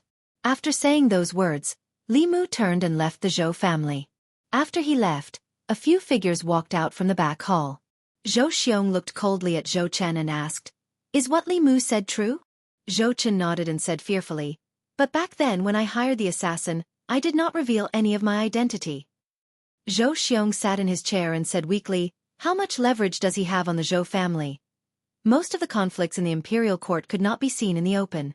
These conflicts in the dark were filled with blood and filth, and could not be shown in front of others. With the Shao clan's existence, the Zhou family could not avoid such filthy matters. Once they were exposed and seriously investigated, there was no doubt that the fate of the old party officials would be the fate of some of the new party members. Zhou Chuan said, I'm guessing that Li Mu is lying to us. Even the old party does not have any evidence. How would Li Mu know? Zhou Xiong looked at him and asked, what if? He looked at Zhou Chuan and said, even if he does not have more leverage, just the crime of assassination is enough to send your son to his death. Zhou Chen trembled and hugged Zhou Chuan's thigh. He said fearfully, Father, I don't want to die. I'm your son. You have to save me. Pa! Zhou Chuan slapped him away with a gloomy face and did not say a word. Li Mu's request for Zhou Chen and the other members of the new party to be spared was that Zhou Chuan himself had to request to be banished to the army. The place of banishment was either the demon nation or the ghost realm. Any sinner who went to such a place would have a slim chance of surviving. Some would even die 10 times out of 10. This unfilial son wanted him dead. At that moment, Zhou Chuan regretted giving birth to this son for the first time. At that moment, a figure slowly walked in from outside. Zhou Xiong stood up and said, Big brother, Zhou Jing said, I know. Zhou Xiong thought for a moment and asked, Big brother, can you divine if Li Mu is bluffing? Does he really have leverage on us? Zhou Jing shook his head and said, he has a magic treasure that can shield him from the heavenly secrets. I can't calculate anything related to him. Even if I didn't have that item, I might not be able to calculate these things. Zhou Xiong sat back down and asked worriedly, what should we do now? If Li Mu had come to the Zhou family to spout nonsense without any basis, there was a 90% chance that he was bluffing. However, he had directly pointed out the secret things that Zhou Chen had done, which made Zhou Xiong feel uncertain. If what Li Mu said was true, then they would have to give up on Zhou Chuan and be banished to the army. If they don't do as Li Mu said, Zhou Chen will die. Not only that, there is a certain possibility that the other officials of the new party will also be implicated. If Li Mu really has something on them, within the scope of the law, Li Mu could do whatever he wanted. This was something that everyone in Luoyang was aware of. How arrogant was the Shao royal family. They were even capable of doing things like forcing the emperor to abdicate the throne. However, in the end, they still had to watch the heads of over 20 officials from the old faction fall to the ground. Even the Duke of Nanyang could not be saved. Once Li Mu made public the evidence in his hands, the new party would probably follow in the footsteps of the old party. If Zhou Chuan did not leave, Zhou Chen would definitely die. Perhaps even more people would die. If Zhou Chuan asked to be banished, only 3 of the 4 brothers of the Zhou family would be left. This was a dilemma that only the head of the family, Zhou Jing, had the right to make. In the hall, everyone's gaze was on Zhou Jing. Zhou Chuan could not help but say, even if Li Mu really has something on us, can we trust what he says? What if he goes back on his words? Zhou Jing looked at him and said, no matter what decision you make, the Zhou family will agree. Zhou Chuan's voice gradually became softer as a bitter smile appeared on his face. If his eldest brother was not threatened by Li Mu, he would have clearly told him that the Zhou family would not be threatened and would not agree to Li Mu's request. Other than that, any decision he made would actually lead to another choice, sacrificing him in exchange for the stability of the Zhou family and the new party. It turned out that he had been abandoned like the commandery prince of Nanyang. Zhou Chuan took a deep breath and said, let's do as Li Mu says. For the Zhou family, for the new party, and for our great cause. Zhou Jing was silent for a moment before he said, the family will prepare some things for you so that you can protect yourself. When the time is right, you can return to Luoyang. Zhou Chuan cupped his fists and said in a deep voice, thank you, eldest brother. The third of the 4 brothers of the Zhou family, the former Minister of Works, Zhou Chuan, felt guilty for framing Li Yi. Although he had been pardoned by the death exemption medallion, he still asked to be sent to prison and left Luoyang. This became another eye-catching event after the execution of the commandery prince of Nanyang and the others. Back when they framed Li Yi, they were all sentenced to death. Later, They were all pardoned by the death exemption medallion. The common people thought that this would be the end. They did not expect that it was only the beginning. After the commandery prince of Nanyang, Xiao Yun, and old concubine Gao's elder brother, Gao Hong, were pardoned by the death exemption medallion, they were sent to the execution ground for other crimes. In the end, they could not escape death. Although Zhou Chuan did not die, the crime of being sent to prison was not much different from delaying the execution of the death penalty. It was just that he would die a little later. At this point, all the main culprits and accomplices in Li Yi's case had paid the price with their lives. The other three fish that escaped the net, the Marquis of Zhongyong, the Earl of Ping En, and the Marquis of Yongding, disappeared from Luoyang overnight after hearing and witnessing these things. Someone saw them leave Luoyang with their family the night before the execution of the commandery prince of Nanyang. Li residence. After Li Mu heard these things, he heaved a long sigh of relief. He pulled Li Qing into his arms and whispered in her ear, "It's all over." Li Qing was silent. Not long after, a wet mark appeared on Li Mu's chest. After 14 years, the injustice of the Li residence was finally redressed. Those people who had inflicted suffering on them back then had finally received their overdue judgment 14 years later. Li Qing could only completely let go of certain things that she had been carrying in her heart at this moment. Li Mu hugged her. After a while, when he lowered his head, he realized that Li Qing had fallen asleep in his arms. He carefully carried her back to her room and placed her on the bed. He kissed her forehead gently and left the room. Zhou Chuan had volunteered to be banished. Li Mu had no intention of continuing to fight the Zhou family to the death. Firstly, he did not have anything on the Zhou family. He could trick them once, but he might not be able to trick them a second time. Secondly, 2 of the 4 brothers of the Zhou family had already died at the hands of Li Mu. Zhou Chu had even died at his hands. If he continued to be aggressive, he might be driven into a corner. Most importantly, he had to consider the Empress. After all, that was the family that had raised her. Even if this family had betrayed her and made her watch helplessly as the Zhou family was destroyed at the hands of Li Mu, it was still a form of torture for her. He had used less than a year to go from a nameless minor official to a person that both the new and old parties feared. In less than a year, too many changes had happened in Luoyang. As Li Mu walked on the streets, he no longer saw numb faces. The people's backs were straight, their eyes were bright, and they smiled from the bottom of their hearts. All of this showed that the Luoyang of today was no longer the Luoyang of the past. An old woman with a walking stick was walking on the street. She accidentally fell. A young man and a young woman passed by, quickly helped her up and helped her to the side of the road to rest. The old woman rested for a while, then leaned on her walking stick and slowly walked on the street. When she reached the corner of the street, she saw a beggar in ragged clothes. She thought for a moment, then took out a few copper coins from her sleeve and threw them into the beggar's bowl. The beggar kowtowed in gratitude. He took 2 copper coins and bought a bun from a bun shop by the street. He saw the shop assistant from the shop next door struggling to carry a box onto the carriage. He held the bun in his mouth and went forward to help carry the box onto the carriage. The shop assistant took a deep breath. Just as he was about to thank the beggar, he realized that there was no one behind the box. At this moment, a man in green walked over and asked, "Brother, may I ask where Restaurant Rui is?"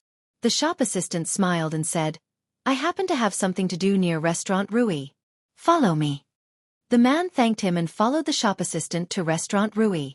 He happened to see a young man and a young woman's kite hanging on a tree. The 2 of them stood under the tree and waited. The man leaped up and easily plucked the kite. He smiled and handed it to the young man and the young woman. He said, "Go over there and fly it in an empty place."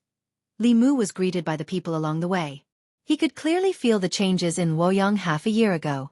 Li Mu was not the only one who could feel the changes. The people of Luoyang could feel it too. In the past, there was no good or evil in Luoyang. There was no right or wrong. It was chaotic and dark. Until half a year ago, a ray of light shone through the darkness. From then on, good and evil were separated in Luoyang. The officials and nobles who broke the law were punished the same as the common people. Be it the hedonistic sons of rich parents, the students of the academy, the important officials in the court, the nobles of Luoyang, or even the descendants of the royal family, they could no longer trample on the law and oppress the common people. This ray of light allowed the common people to walk out from the darkness and into the sunlight. Looking at the figure walking slowly on the street, countless people had reverence in their eyes. That was the light in all of their hearts.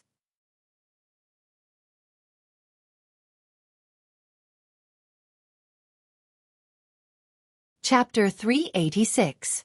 Walking on the streets of Chengdu, Li Mu found that he seemed to be more and more fond of the human world. Especially after witnessing the changes in the people in the past half a year, the achievements and joy he got from it were far from what he got from cultivation. In this state of mind, his heart was empty. Even without the clear heart technique, he could still maintain absolute peace in his heart. Somehow, he even had a kind of enlightenment. Establishing a heart for the heavens and earth. Establishing a life for the people. As long as he could practice these two words with himself, one day, he could rely on the hundreds of millions of people in the Great Zhou to advance to the upper realm. Now, he didn't have to do anything deliberately and could continue to absorb psychic power from the people. He was like a walking temple. He walked slowly on the street. What he saw and what he heard was the ecology of Chengdu. Only a duck-like voice was mixed in it, which seemed a little out of place. Fortune-telling, fortune-telling, fortune-telling, infertility treatment, ensuring the birth of a fat baby, you're not allowed to be free, you're not allowed to be free. This voice was a little familiar. Li Mu looked in the direction of the voice and saw a sloppy Taoist priest squatting at a corner of the street. In front of him was a bagua diagram, and beside him was a flag with the words, Divine Strategy, written on it. The Taoist priest's spiritual sense was very sharp.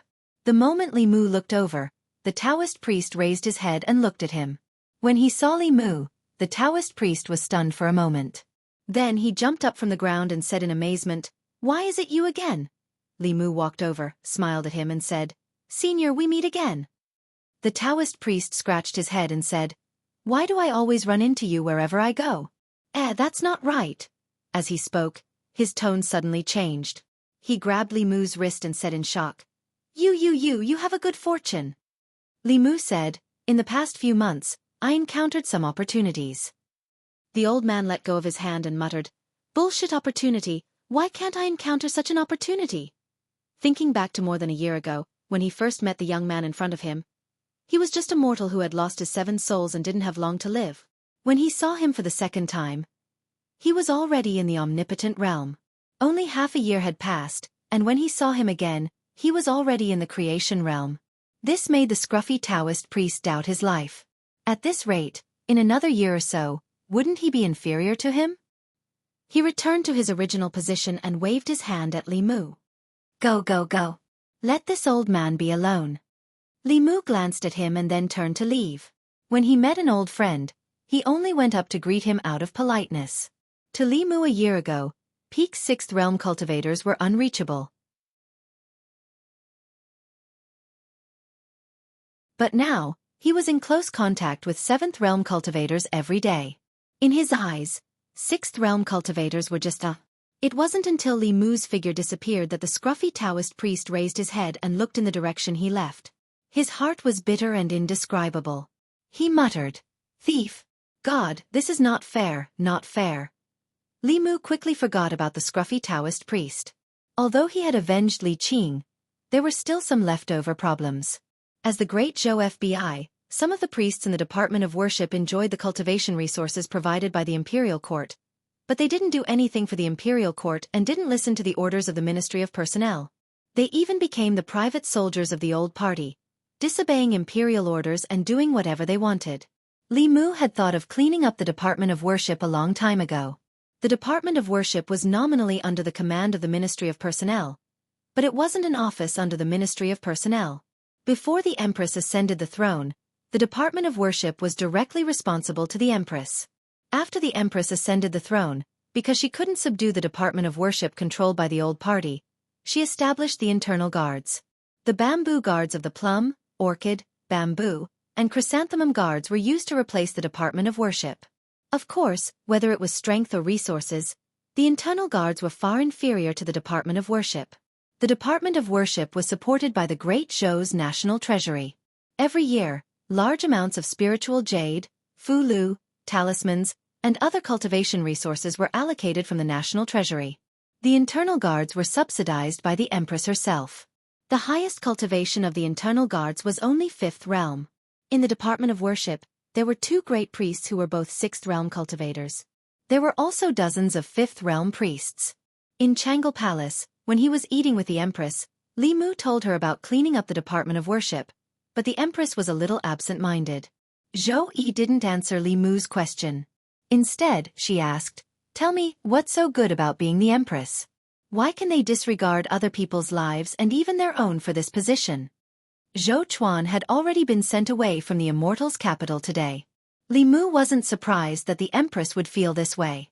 To the Empress, there was indeed nothing good about being the Empress.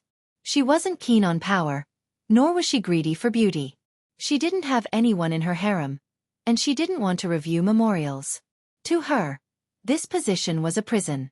But to others, controlling the life and death of hundreds of millions of people and becoming the ruler of the most powerful country in Zhu province was already a fatal temptation.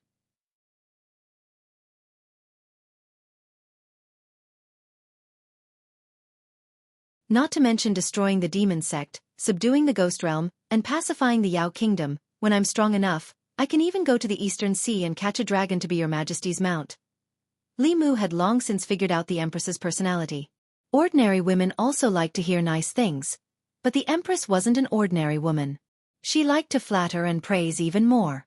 Regardless of whether she could do it or not, she had to get through this hurdle first. Zhou Yi asked, "Is what you said true?" Li Mu nodded and said, "Everything I said came from the bottom of my heart." Zhou Yi said indifferently, "Then swear to the heavenly Tao." Li Mu stared blankly at the Empress. He didn't expect that she wouldn't play by the rules. If he had said this to Lu Hanyan and Li Qing, they would definitely have covered Li Mu's mouth before he swore to the heavenly Tao. Then, either coquettishly or angrily, they would say, "Who told you to swear?" "I don't want you to swear," and so on, and forget about this matter. But the Empress. It was fine if she didn't stop him, but she actually took the initiative to make him swear? Was an oath to the heavenly Tao something that could be casually sworn?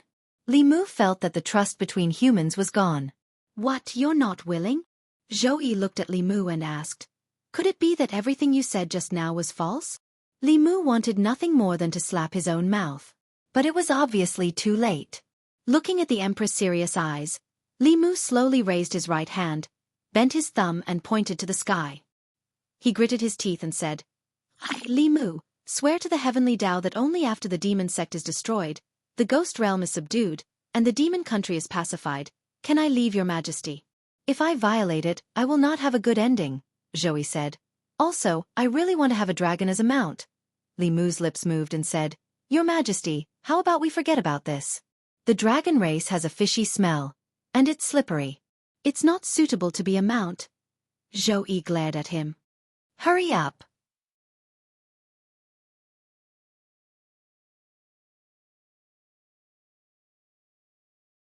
Chapter 387. Walking out of Changle Palace, Li Mu had to admit that he had been careless this time.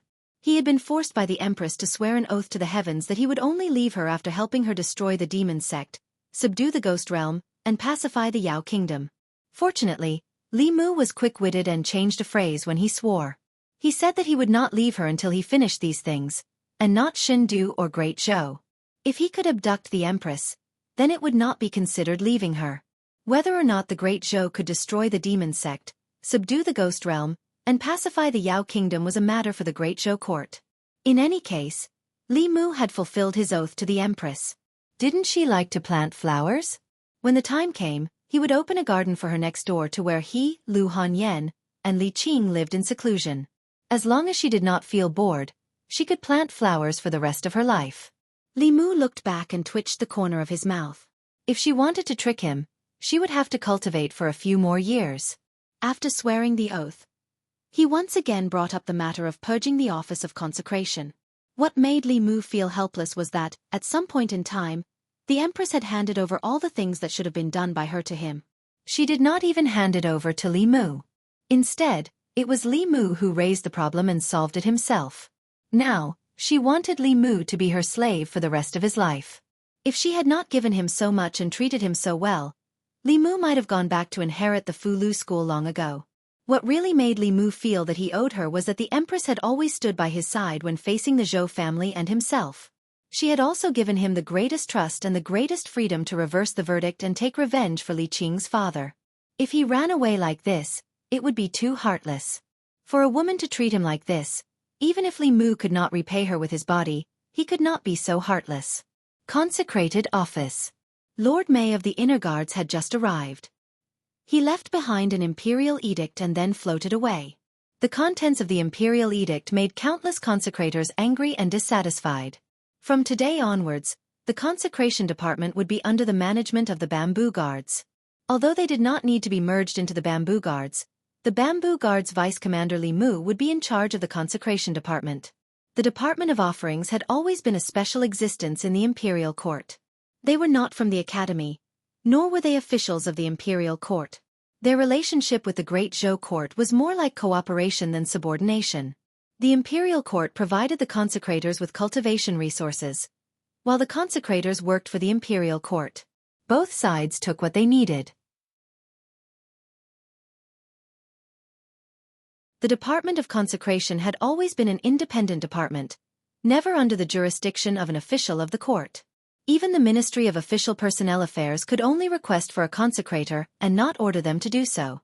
This imperial edict shook the position of the consecrated division.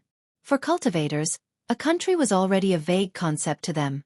What cultivators pursued their entire lives was supreme strength and the ethereal heavenly path. Most cultivators despised becoming a lackey of the imperial court, or rather, a lackey.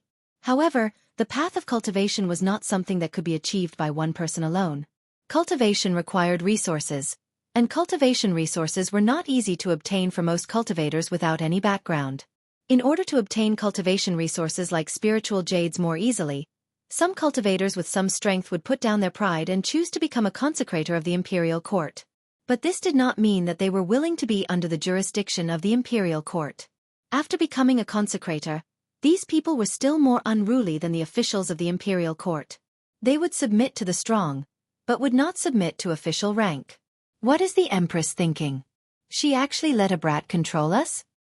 Although his talent is not bad, his cultivation has only just reached the 5th realm. What right does he have to command us? He killed more than 20 people from the old faction and forced Li Mu to ask for exile.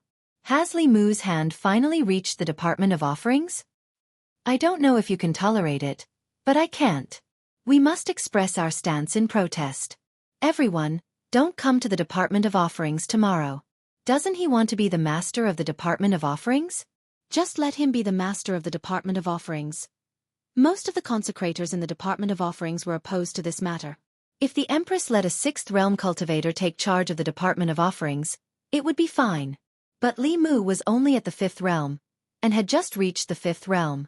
Any random consecrator here was stronger than him. To make them listen to the orders of a weakling was something that was very difficult to accept. Of course, among them, there was also a large portion who had long been bribed by the benefits of the old faction and harbored enmity towards Li Mu. Under this enmity, there were very quickly people who began to incite the other consecrators to take Li Mu down a notch. A group of people noisily left the Department of Offerings. 2 elders with similar appearances stood in the courtyard with their hands behind their backs. The elder on the left said, "What do you think?" The elder on the right thought for a moment and said, "Killing him a little is good for his spirit. We have to let him know that the Department of Offerings is not a place where he can behave atrociously." The Empress temporarily placed the Department of Offerings under the Bamboo Guards. As the deputy commander of the Bamboo Guards, Li Mu naturally became the direct superior of the Department of Offerings. A few days ago, he had done a detailed search for information on the Department of Offerings. Currently, there were 2 6th realm cultivators in the Department of Offerings. Both of them had just reached the 6th realm several years ago, and they were a pair of twin brothers. For the imperial court, 5th realm consecrators were easy to recruit, but 6th realm high consecrators were very difficult to recruit. When one's cultivation reached this level, they could already be considered one of the few powerful cultivators in the world. Whether it was out of dignity or the pursuit of a higher realm, they would not be willing to be the imperial court's lackeys. This also led to the imperial court having to pay a huge price every time they recruited a 6th realm cultivator. Not only did the imperial court have to provide them with large amounts of spiritual jades every year, but they also had to satisfy their various requests. After Li Mu saw the benefits of the two high consecrators, even he wanted to become a high consecrator himself. Li Mu could do what they could do, and Li Mu could do what they could not. He could guarantee that it would be worth more than the cost. If the imperial court gave him the resources given to these two people, Li Mu could guarantee that he would be able to create even greater value for the imperial court than them. Most importantly, these two people did not make much of a contribution every year. Li Mu even killed several dozen elders of the demon sect. The contributions of these two high consecrators to the imperial court were greater than the contributions of the entire Department of Offerings. However, other than the Empress's love, he did not receive anything else. This made Li Mu feel very unbalanced. He walked into the Department of Offerings and found it abnormally quiet. There were about 100 or so consecrators in the imperial court. Not everyone was at the Department of Offerings every day, but no matter the time, there should be at least 10 people on duty here. However, Li Mu went through all the duty rooms and did not see a single person. He found an old man cleaning in the backyard. After asking, he found out that there were usually at least 20 consecrators in the Department of Offerings, but today, there was not a single one. It was obvious that they were targeting him. The entire Department of Offerings was more united than Li Mu had imagined. There was no one in the Department of Offerings, so there was no point for Li Mu to stay here. He said to the old man cleaning, "Tell them that in 3 days, all the consecrators in the divine capital must report to the Department of Offerings. Those who do not make it in 3 days will be expelled from the Department of Offerings." Before leaving the Department of Offerings, Li Mu took a list of consecrators with him. On the list, it was clearly written which consecrators were out on missions and which ones did not have missions to stay in the divine capital.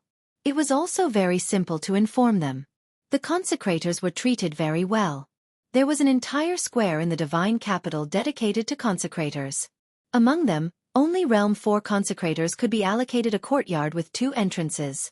Realm 5 consecrators lived in residences with at least 3 entrances and 3 entrances. The 2 great consecrators' residences both had 5 entrances and were fully staffed with servant girls and servants. When he learned of this news, Li Mu even cried out on behalf of old Zhang for a while. In truth, when he had first arrived in the divine capital, he would not have had to work so hard if he wanted to live in a larger residence. He only needed to resign his official position and join the Department of Offerings, and he would immediately be given a courtyard with 2 entrances or even 3 entrances. The imperial court treated these outsiders much better than the officials. Li Mu's request that all the consecrators in the Department of Offerings must report to the Department of Offerings within 3 days was quickly made known to all the consecrators. What does this mean? If we're expelled from the Department of Offerings within 3 days, can he expel everyone if none of us go? I'd like to see what he'll do when he's the only one left in the Department of Offerings. That's not good. Li Mu is not to be trifled with. Look at all the things he's done in the past. Which one of them wasn't serious? What if he really expels all of us? Heh. Would a Department of Offerings with only him still be called a Department of Offerings? When the time comes, the one to be expelled will only be Li Mu. He'll have to invite us back in the same way he expelled us. Since that's the case, let's not go. After leaving the yamen, Li Mu passed by the Department of Offerings on his way home and swept his gaze over it. Tomorrow was the 3-day deadline. He wasn't sure what the outcome would be tomorrow, but he was clear that a new official would make 3 sweeping fires. The first fire had to burn brighter. If he couldn't establish his authority, he wouldn't be able to mingle in the Department of Offerings in the future. The current problem was that the Department of Offerings had as many experts as there were clouds. That place was not the imperial court, and the offerings were not officials of either party. Any sort of open or secret schemes were useless. In that place, absolute strength was the only thing that mattered. Unfortunately, Li Mu's own strength was not great, and he was also a commander without any reliable helpers. Just by himself, how could he contend against a group of experts of the same level? Fortune-telling, treating infertility, guaranteeing the birth of a fat child. As he walked down the street, a familiar voice once more sounded by his ear. Li Mu looked in a certain direction and suddenly thought of a plan. At the corner of the street, the slovenly Daoist priest was currently soliciting customers. In front of his divination stall, a shadow suddenly appeared. He raised his head and glanced at Li Mu, then waved his hand as if he was swatting away a fly. Quickly leave. Quickly leave. This old man doesn't want to see you. This time, Li Mu did not leave. Looking at the Taoist priest, he said, Senior's cultivation is so high. To be a fortune teller is a waste of talent. I don't know if Senior wants to become a offerings in the imperial court. Offerings? The Taoist priest jumped up from the ground, glaring angrily at Li Mu. Gritting his teeth, he said, What kind of person is this old man? This old man doesn't even care about the 6 great sects. What is the Great Zhou Court? You actually want this old man to be a dog of the imperial court. If this wasn't the divine capital, this old man would definitely turn you into a dog first. Li Mu continued. With Senior's cultivation, if you join the Department of Offerings, you can become a great offering and live in a 5-sectioned residence. The imperial court will also provide you with maids and servants. The Taoist priest looked at Li Mu and said, Before this old man changes his mind, you'd best leave quickly. Li Mu shook his head, saying, Senior probably doesn't want the heavenly fortune talisman either. Just as he turned around, someone grabbed his wrist.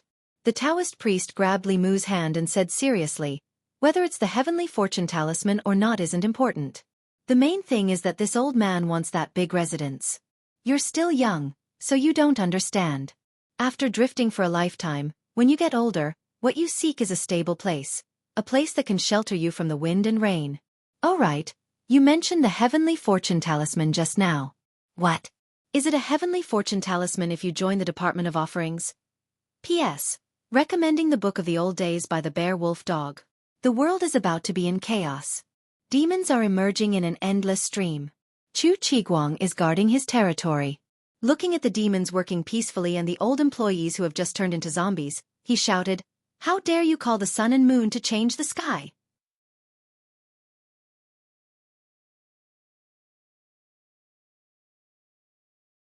Chapter 388. From the sloppy Taoist priest's reaction, Li Mu knew that he had made the right bet. All 6th-level cultivators would eventually face a problem. Their lifespan. Without reaching the upper 3 realms, their lifespan would not be able to break through the limits of mortals. 260 years, or 120 years, was their life and death moment. If they were mortals, then it would be fine. Although 260 years was a long enough lifespan, mortals could not escape from old age, sickness, and death. Most people could not even live past 160 years, so naturally they would not encounter a situation where their lifespan ran out. But cultivators were different. As long as a 6th-level cultivator did not seek death like the Thousand Illusions Venerable Master or the Nether Saint, they would not die so easily. The only thing that could kill them was time. A heavenly secret talisman could buy them 10 years of lifespan. In these 10 years, as long as they broke through to the 7th level, they would immediately gain another 60 years of lifespan. Thus, there was no need to be envious of these 6th-level cultivators, especially those at the peak of the 6th level. Although they were incomparably prominent in front of others, they might not have many years left in their lifespan. Although their cultivation was not as high as theirs, from now on, they could live longer than them. Li Mu looked at the sloppy Taoist priest and said, The imperial court has always been generous to the offerings. As long as Senior joins the offerings department, I guarantee that you will receive a heavenly secret talisman within a year. Although the materials for the heavenly secret talisman were precious, if the imperial court wanted to gather them, they could also gather a few sets. After the excitement just now, the old man had already calmed down. He glanced at Li Mu and said, Kid, don't try to trick me. The heavenly secret talisman is a saint-level Fu Lu. Even those old fellows in the Fu Lu school could not draw it. Who in the Great Zhou court can draw a saint-level talisman? Seeing was believing. Li Mu stretched out his hand and swiped at the air in front of him. An illusory image of a Fu Lu covered in mysterious runes appeared before the Taoist priest's eyes. He could easily reproduce the Fu Lu that he had once drawn. Taoist priest looked at Fu Lu on the screen, and his eyes lit up. Saint level, it's really a saint level.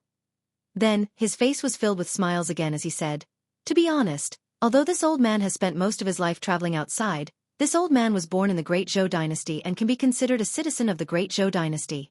It is only right for me to do something for the Great Zhou dynasty. This old man will enter the Department of Consecration. Li Mu cupped his hands and said, Senior is truly righteous. Tomorrow morning, you can directly report to the veneration department. After bidding farewell to the Daoist priest, Li Mu finally felt at ease. In the end, the consecrated office was a place where strength spoke. Without a super powerhouse holding down the fort, Li Mu did not have the confidence to speak.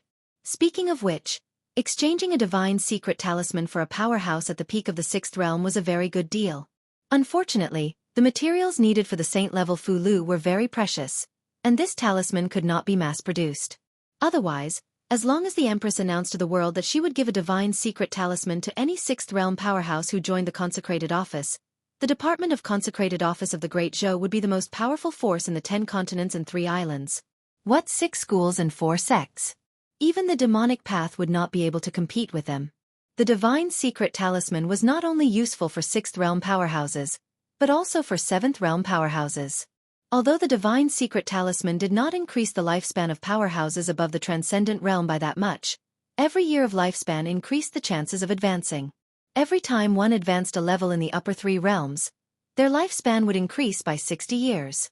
If they made the right bet, their lifespan would be extended by 60 years. Who would not be tempted? As long as there were enough materials, he could let the Empress visit him every few days. With the help of her talisman, Li Mu was confident that he could turn the consecrated office into a retirement home for the super powerhouses of the continent. Of course, even the cleverest housewife could not cook without rice. This plan, at present, could only be imagined by Li Mu. Early the next morning, Li Mu arrived at the consecrated office a quarter of an hour later than the usual time. Inside the consecrated office, it was quiet. Apart from the old man sweeping the floor, there was no one else in the entire consecrated office. Li Mu moved a chair and sat in the courtyard of the consecrated office.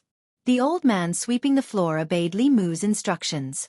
He took an incense burner, inserted an incense stick, lit it, and placed it in the courtyard of the consecrated office. Li Mu looked at the incense stick and said, "Tell them, before this incense stick burns out, if they do not report to the consecrated office, they will be expelled from the consecrated office, and all the rewards bestowed by the imperial court will be withdrawn. From now on, they will no longer enjoy the treatment of a consecrated." The old man walked out of the consecrated office and walked briskly towards a nearby market. Daoist Square. There were hundreds of markets in the Immortals' capital, each with its own function. Daoist Square was a residential market, located in the core area of the Immortals' capital.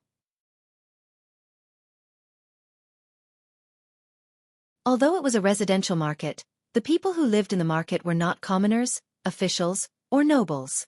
They were consecrated members recruited by the imperial court.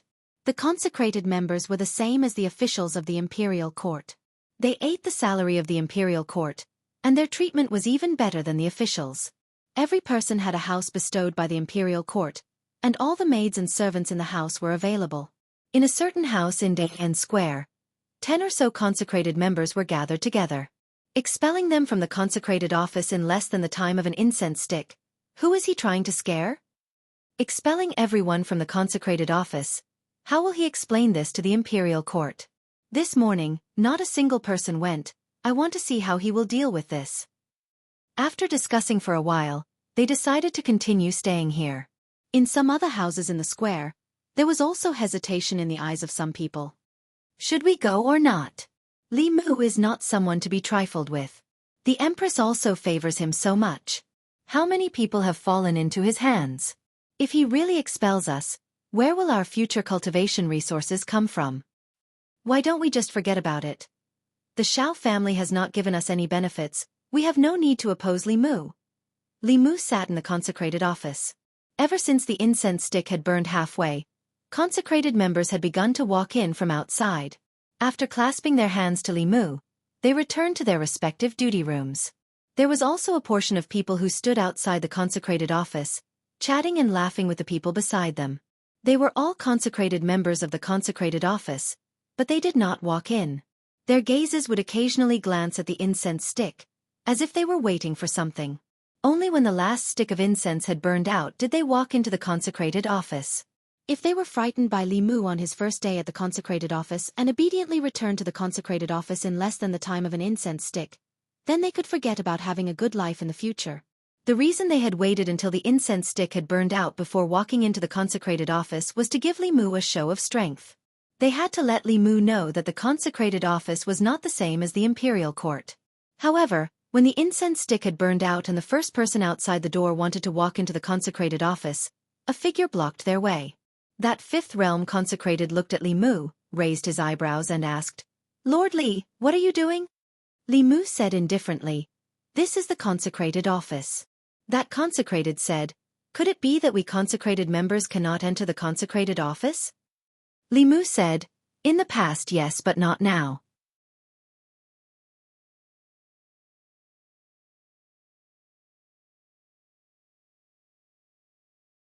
They never would have thought that Li Mu would not even give face to the head consecrated. The elder who had spoken just now had a dark expression and asked, "Lord Li, what is the meaning of this?" "Nothing." Li Mu looked at him and said calmly, "I have said before that those who do not last 5 minutes will be expelled from the consecrated office. These people are standing outside the consecrated office and dragging their feet until the incense burns out. Clearly, they do not want to be consecrated anymore. The consecrated office is an important place of the imperial court. Not just any random person can casually enter." The elder looked at him and asked slowly, "The two of us are also late. Does Lord Li want to expel the two of us from the consecrated office as well?" Sixth realm cultivators were not easy to recruit. Li Mu did not have this authority.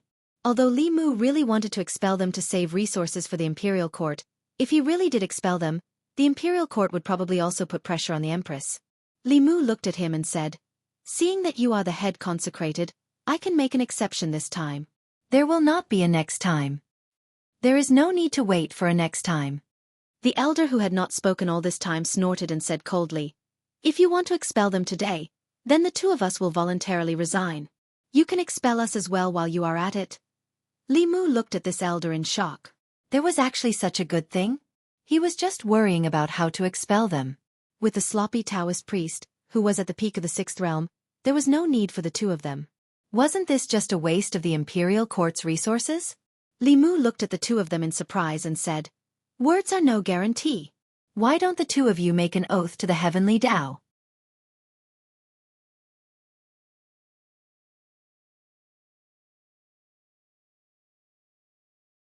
Chapter 389.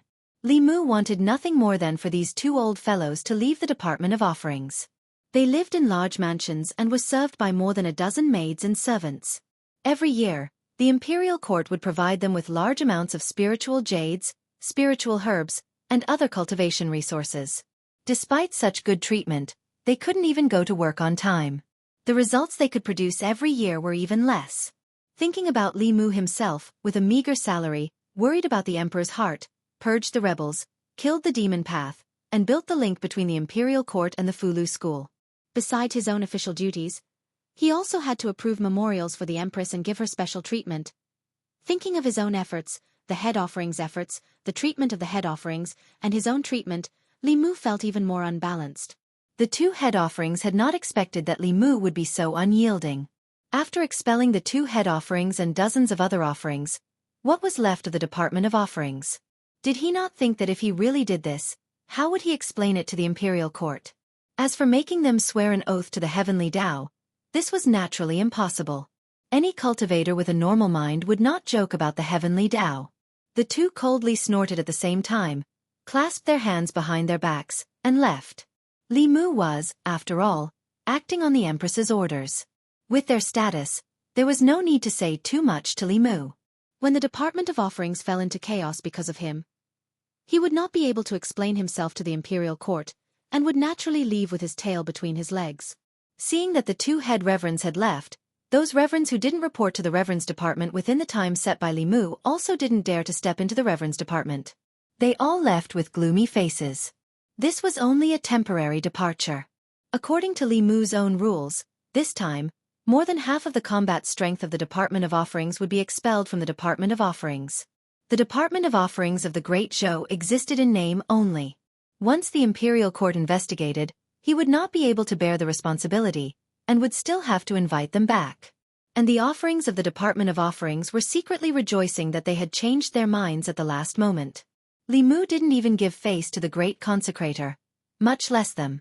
Once they lost their status as consecrators, where would they find cultivation resources? Without a sect or family, leaving the consecrator department was the same as cutting off their cultivation path.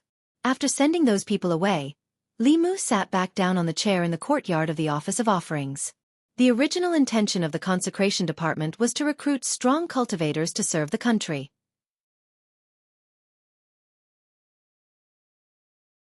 They did not want them to participate in the politics of the court. However, the consecrators were in the divine capital. These matters could not be avoided easily. The current consecrated office had already deviated from its original intentions and needed a complete change. Of course, the price of change was also huge. This time, Li Mu had expelled more than half of the consecrators of the consecration department. Although this was more beneficial for future management, the drawbacks were also obvious. The overall strength of the consecration department had severely shrunk. Although they had the unkempt Daoist priest, no matter how powerful he was only one person. He could not solve the problem of the 36 counties of Great Zhou. Right now, the Foreign Service Division urgently needed fresh blood. However, they could not expand their recruitment at will. Otherwise, the previous internal guard was a lesson to be learned. If someone with bad intentions sneaked in and gave them a fatal blow at the critical moment, all their previous efforts would be in vain. Li Mu thought for a while and stretched out his hand. A white light flashed and a black, palm-sized wooden block appeared in his hand. The four sides of the wooden block were engraved with mysterious runes. After Li Mu injected his spiritual power, these runes began to flicker and emit a faint light. After the light on the wooden block stabilized, Li Mu put the wooden block to his ear and said, "Hey, is this senior brother sect master? I'm Li Mu. Last time, we talked about the cooperation between the ancestral court and the imperial court. You promised to send some elders over. What? 10? 10 is too little, at least 30. 30 isn't much at all. What's the point of them staying in the mountains? Why don't we pull them out to temper their minds? It's good for their future cultivation." Li Mu put down the wooden box and saw the unkempt Daoist priest standing in the courtyard of the consecration department. He looked at Li Mu with a puzzled gaze and asked, "Shen Jizi is your senior brother?" Li Mu nodded. The Daoist priest thought for a while and asked again, "Then who is your master?" Li Mu said, "My master is Talisman Daozi." The Daoist priest revealed a look of understanding and said, "So it's him?" Li Mu asked, "Senior, do you know my master?" The Daoist priest shook his head and said, "I'm not familiar with him. Talisman Daozi has some talent in the Fu Lu, but his cultivation talent is not high. His lifespan should be in these 2 years. Your master," Li Mu said, "with the Talisman of Heavenly Secrets, it should be able to buy master 10 more years." The Daoist priest was stunned and then said, "So the Talisman of Heavenly Secrets was given to Talisman Daozi. Who drew the Fu Lu?" "As far as I know, no one in the Fu Lu school has this ability." Li Mu smiled and said, "Senior, you don't have to worry about this. After a year, Senior's Talisman of Heavenly Secrets will be handed over." The unkempt Daoist priest didn't ask any more questions and said, "What do you need me to do?" Li Mu said, "Senior, you only need to preside over the offerings department. The other matters will be taken care of by the offerings department below." The head reverend's greatest use in the reverend department was to intimidate others. If there weren't any sixth realm cultivators holding down the fort, the words reverend department would inevitably lose some of its grandeur. When the head offerings were truly needed, it would be when an earth-shattering event happened in a certain county. On the first day Li Mu took charge of the offerings department, he drove away more than half of the offerings and angered 2 head offerings. Soon, the news spread throughout the divine capital and caused a heated discussion among the officials. "This is too ridiculous. In less than an incense stick's time, he will be expelled from the offerings department. He wants to turn the offerings department into his own." Even the 2 head offerings were angered away. Without the head offerings, the offerings department is nothing but an empty name. Let's see how Li Mu will deal with this. He will destroy the offerings department. Many officials in the court thought that Li Mu's actions were a bit excessive. In the Ministry of War, several officials discussed this matter and had different opinions. Strict adherence to orders and prohibitions. Compared to the court, he is more suited to be in the military. If he doesn't use this method, it will be difficult to get rid of the offerings department. He doesn't have to be so harsh on the two head offerings. After all, the offerings department still depends on them. Dawn Square. The offerings that Li Mu drove out of the offerings department were all waiting at home. The offerings department was already understaffed. Without more than half of the offerings department was simply unable to deal with the emergencies that occurred in the 36 counties of the Great Zhou. Although there were many officials in the court with decent cultivation, they each had their own duties and official duties. It was impossible for them to leave their posts to deal with these matters. When the time came, it would be Li Mu begging them to return. A day later, someone knocked on the doors of these offerings. It wasn't Li Mu who knocked, but an official from the Ministry of Works. The offerings benefits were very good. Apart from receiving a generous monthly salary, they could also live in large mansions arranged by the court and have maids and servants to serve them. Of course, the premise of all this was that they were still offerings of the court. When they were no longer offerings, all their benefits would be taken away. Is that Li Mu serious? What do we do now? Is there no one in such a large court who can control him? Why isn't the head offering saying anything? The orders of the Ministry of Works could not be disobeyed. No matter how unwilling these people were, they could only move out of their mansions. Yesterday, they were still noble offerings of the Great Zhou. They lived in mansions bestowed by the court and had maids and servants to serve them. Overnight, they were driven out of their homes and became homeless wanderers. But they did not leave the divine capital. Everyone firmly believed that there would be a time for them to return. This confidence was shattered when they saw the 30 manifestation realm experts enter the offerings department. Countless former offerings stared at the doors of the offerings department in shock. Where did he find so many experts in such a short time? Is this his new consecrator? So he planned all of this. When they saw these experts, their hearts were filled with regret. They had been so fearless because without them, the offerings department would not be able to function in a short time. Who would have thought that Li Mu would only use 3 days to find people to replace them? They had only wanted to give Li Mu a show of strength, but not only had they failed to scare Li Mu, they had also lost their status as offerings. They had chosen to join the offerings department because there were no sects or clans to provide them with cultivation resources. Once they left the court, their path of cultivation would become abnormally difficult. While these former consecrated elders were feeling regretful, Li Mu, who was in the consecrated office, had a satisfied expression on his face. Xian Jizi had taken his words seriously. In just 3 days, the 30 elders of the Fulu school arrived at the divine capital from Mount Baiyun. Greetings, martial uncle. The 30 people stood in 3 neat rows and bowed to Li Mu. Li Mu reached out and gestured. We're all family, so there's no need to be so polite. The old man in the lead walked over to Li Mu and cupped his fists. Before we left, the sect master instructed us to listen to Martial Uncle Ling Jizi's orders when we arrive at the divine capital. Please instruct us, Martial Uncle. Li Mu felt gratified when he saw the obedient faces of these people. His own disciples were still the most obedient and sensible. What were those offerings who had looked up at the sky when they spoke? He waved his hand and told everyone, "There's no hurry.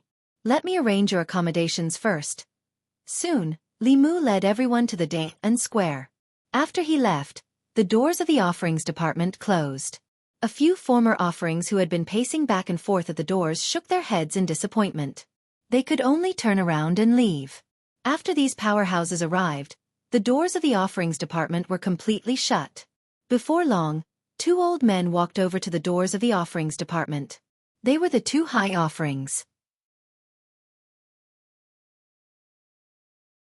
They glanced at the tightly shut doors of the offerings department and slowly floated up. A moment later, the 2 of them landed heavily on the ground. The slovenly Daoist priest placed his hands on their shoulders and said indifferently, "Behave yourselves. This is not a place for you to wander around as you please."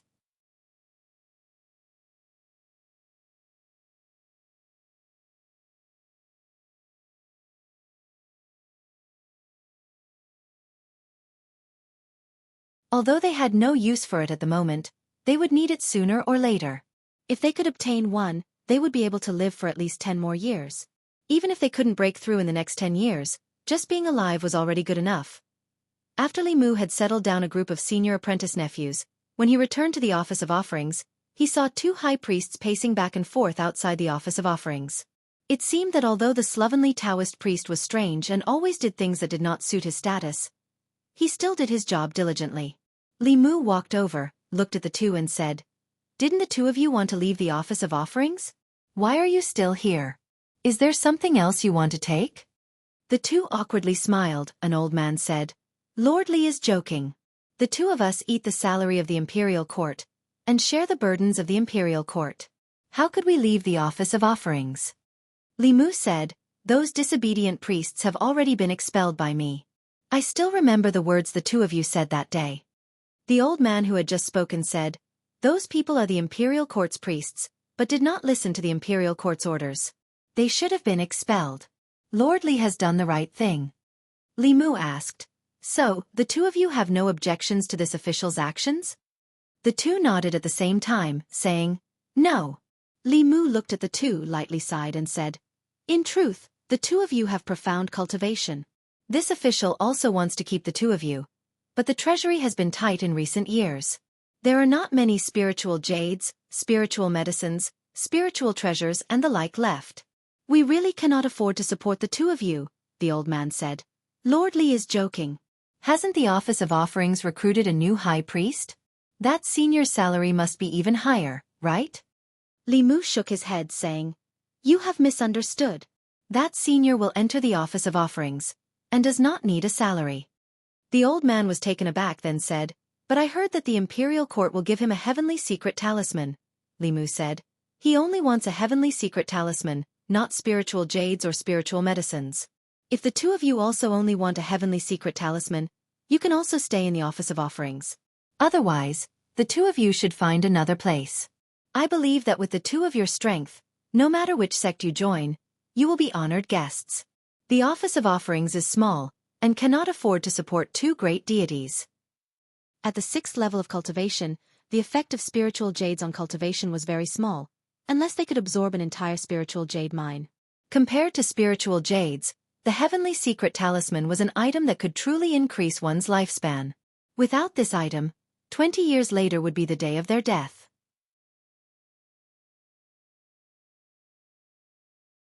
No matter which sect they joined, they would not be able to obtain a heavenly secret talisman, and the cultivation resources they could obtain would not be much more than in the office of offerings. The two exchanged glances, their gazes meeting, and quickly came to a decision. The slightly thinner old man smiled and said, "Actually, spiritual jades, spiritual medicines, and the heavenly secret talisman are not important. What is important is that the two of us have been in the office of offerings for many years, and have long developed feelings for each other. We are prepared to stay in the office of offerings until the day of our death." "That's right. When will that heavenly secret talisman be given out?" Li Mu said, 5 years later. The old man frowned and asked, "So long, that senior will also only receive it in 5 years?" Li Mu smiled and said, "That senior's cultivation has already reached the peak of the 6th level. He will receive the heavenly secret talisman in a year's time." The two of them knew that Li Mu had only said half of what he had said. Only a peak of the 6th level cultivation could receive the heavenly secret talisman in a year's time. Their cultivation was far inferior to his, and they would also need to work for the imperial court for a longer period of time. The thin old man thought for a while, then said, "Can we take a look at the heavenly secret talisman first?" Li Mu stretched out his hand and lightly swiped at the air, and the image of the heavenly secret talisman appeared in front of the two. Li Mu looked at them and said, "The imperial court does not have a finished product for this talisman. We will first need to gather the materials, and this will also take some time." The two old men fell into deep thought for a long time, and then the thin old man said, "Allow us to consider it," Li Mu nonchalantly said. "The two of you can do as you please." The two old men left the office of offerings and returned to their residences to continue their discussion. The success rate of a saint-level Fulu talisman is extremely low. One may be able to draw one, but not a second one. But that Taoist priest also doesn't seem like someone who's so easily fooled. He doesn't have much lifespan left, so we can only choose to believe him. We still have to wait and see. We can stay for a year. If that person really does obtain the heavenly secret talisman, it won't be too late to continue staying in the office of offerings. In the imperial palace, Li Mu had already walked to the entrance of Changle Palace. There was no need to doubt the strength of those two high reverends. Although they were not as strong as the slovenly Daoist priest, they were still solid 6th realm cultivators. In Mount Baiyun, they would also be peak leaders. If the imperial court spent a large amount of resources to raise such people as mascots, Li Mu naturally wouldn't agree to it.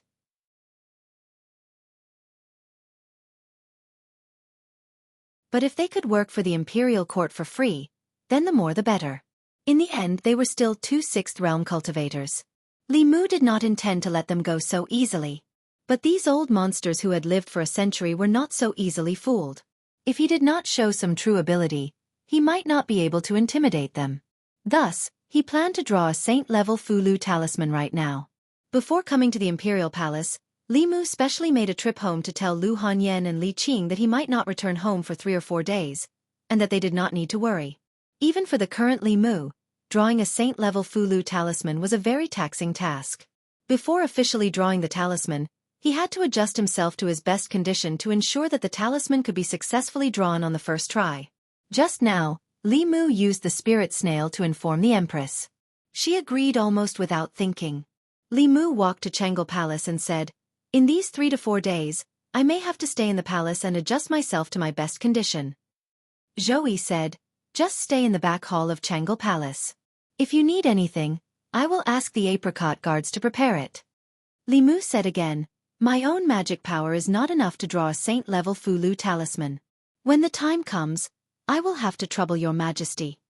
Zhou nodded and said, "I understand.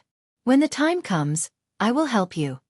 Perhaps because they had been together for a long time, Li Mu still had some distance between him and Xian Jizi. But with the Empress, there was none at all. With her by his side, Li Mu had no worries at all. Talisman drawing was a very ritualistic affair. Even more so when it came to high-level Fulu talismans. When the first seats of Mount Baiyun were drawing the saint-level Fulu talisman, they would burn incense and bathe half a month in advance in order to ensure the success rate. Then, they would lock themselves in a quiet room and adjust their magic power and mind to their best condition before starting to draw the talisman. This was the Empress's bedroom. Burning incense and bathing were unnecessary. What Li Mu needed to do was to draw the Tianji talisman's runes over and over again until they formed muscle memory. This was the only way to ensure that he could fully control his magic power while drawing the talisman. The last time he drew the Tianji talisman was a few months ago. Now that he was going to do it again, everything had to be prepared again. In these 3 days, the only thing Li Mu had to do was practice. As for the materials used to draw the talisman, the Empress had already asked Mr. Mei to prepare them. Changel Palace, back hall. On the table, the materials used to draw the talisman were placed neatly. Li Mu stood behind the table, took a deep breath, closed his eyes and said, "Your Majesty, I am ready." Zhou sat cross-legged on the bed. A white light shot out from her body and entered Li Mu's body. Li Mu opened his eyes again.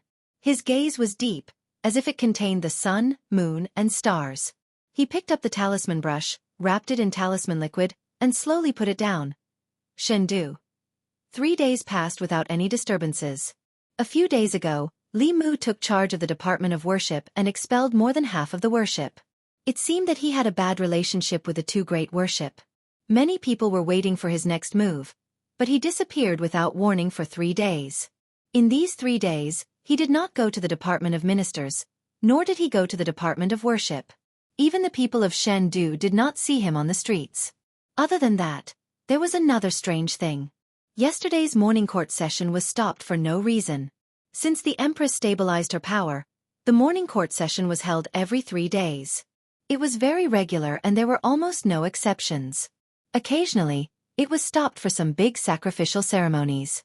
It had to be said that the Empress was much more diligent than the previous emperor in the morning court session. Among all the previous emperors, perhaps only Emperor Wen, who held morning court every day, was more diligent than the Empress. The Empress and Li Mu disappeared at the same time, which made people's imagination run wild. Especially 3 days ago, someone saw Li Mu walk into Changel Palace with their own eyes. Changel Palace was the Empress's bedroom. She usually gathered the ministers in Shangyang Palace. Among the foreign ministers, only Li Mu could freely enter and leave her bedroom. Li Mu had not come out for 3 whole days after entering Changel Palace. Although the people did not dare to talk about it, they had thought a lot in their hearts. Some people even suspected that the Empress had no intention of passing the throne to the Shao clan or the Zhou clan, but wanted to have a son of her own. Li Mu looked like a favored minister, but he was actually a favored concubine, or the Empress had already chosen him as the Empress. As for Li Mu's wife, it was just a cover. Otherwise, how could they stay in Changle Palace for 3 days without coming out? And Li Mu's family did not have the slightest intention of looking for him. The Empress, who had always been diligent, had even stopped the morning court session for Li Mu. This was not a favored minister messing up the government, but a favored concubine messing up the government. Just as some of the officials were thinking this, they suddenly felt an inexplicable palpitation. Then, they realized that the sky had darkened without them noticing. An official was transcribing a dossier when the books on the table suddenly rustled in the wind. Just as he was about to close the window, he caught a glimpse of the sky outside the window.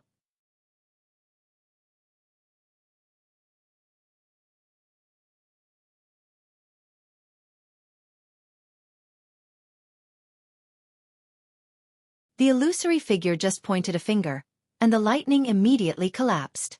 At the same time, the frightening dark clouds in the sky also collapsed. After pointing a finger, the sky in the divine capital was clear and bright again. Countless people in the divine capital were deeply shocked by this scene. After they recovered from their shock, they immediately knelt on the ground and cheered loudly. "It's Her Majesty the Empress! Long live Her Majesty the Empress!" The scene just now had left an indelible memory in their hearts. Countless officials in the imperial court also couldn't recover from the shock for a long time. Although the Empress had always given them the impression that she was majestic and unapproachable, she rarely displayed her strength in front of the officials. As a result, they had almost forgotten that she was an ultimate powerhouse of the seventh realm. The heavenly tribulation that could destroy the entire divine capital was directly shattered by her pointing a finger. How powerful was this? At this moment, no matter if it was the officials of the new party or the old party, they could only submit to that indomitable figure in front of their hearts. After dispersing the tribulation clouds, the illusory figure quickly shrank and finally disappeared from the sky above the palace. Changle Palace. Li Mu didn't know how long he had slept. When he woke up again, he saw the Empress standing in front of the window. Zhou looked at him and said indifferently, "Open your mouth." Li Mu opened his mouth, and a ray of light flashed from her hand.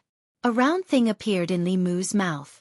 It melted in an instant, and a pure medicinal power rushed to his limbs and bones. More than half of the magic power in his body was instantly recovered. Li Mu sat up on the bed and asked, "Your Majesty, how long have I slept?" Zhou said, "About a day and a night." Including the time he had been unconscious, it was a little longer than he expected. Li Mu got off the bed and said, "I'll go home first," Zhou said. "Your mind is seriously overdrawn. Rest for a while more." Li Mu shook his head and said, "No, I'll go home and rest. If I don't go back, my wife will be worried." Zhou waved her hand and said, "Go, go." As soon as she finished speaking, Li Mu felt his vision blur. The next moment, he appeared in his own courtyard. Benefactor. Young master. Xiao Bai and Wan Wan were swinging in the courtyard out of boredom. When they saw Li Mu, they immediately rushed over. Wan Wan hugged Li Mu's arm and said, "If you didn't come back, Miss would have gone to the palace to find you." Li Mu smiled embarrassedly at Lu Hanyan and Li Qing, who had just walked out of the room, and said, "I've made you worry." Li Qing was clearly relieved. Lu Hanyan walked up to him. Seeing his pale face, she whispered, "You're just a minor official, not the Prime Minister."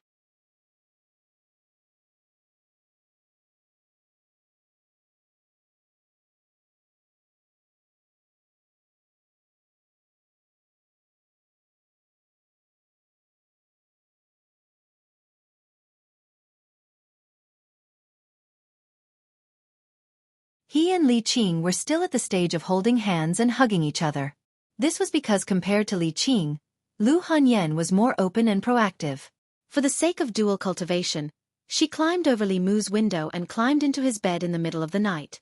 Before the two of them confirmed their relationship, Lu Hanyan was already capable of doing such things.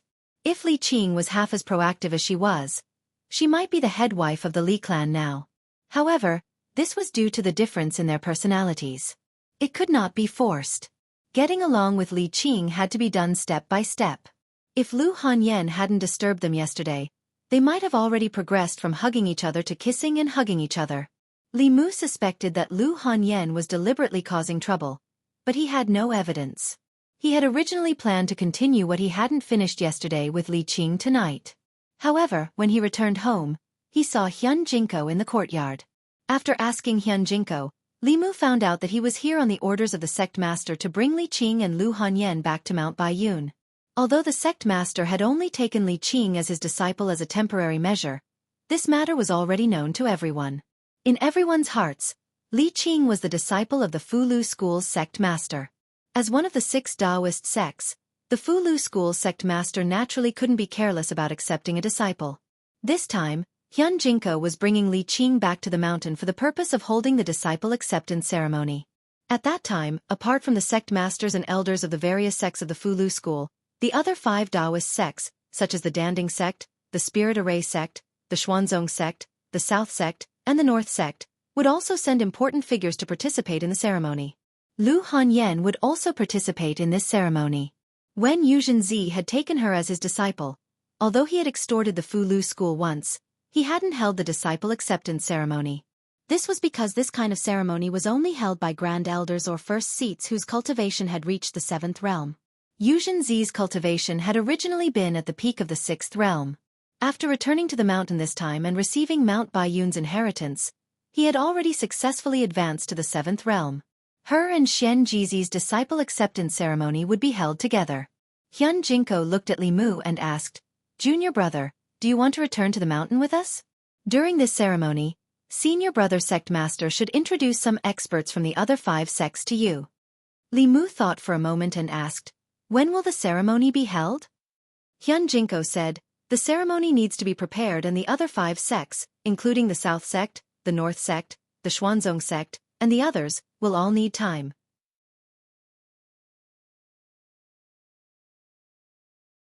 The soonest will be 3 months later."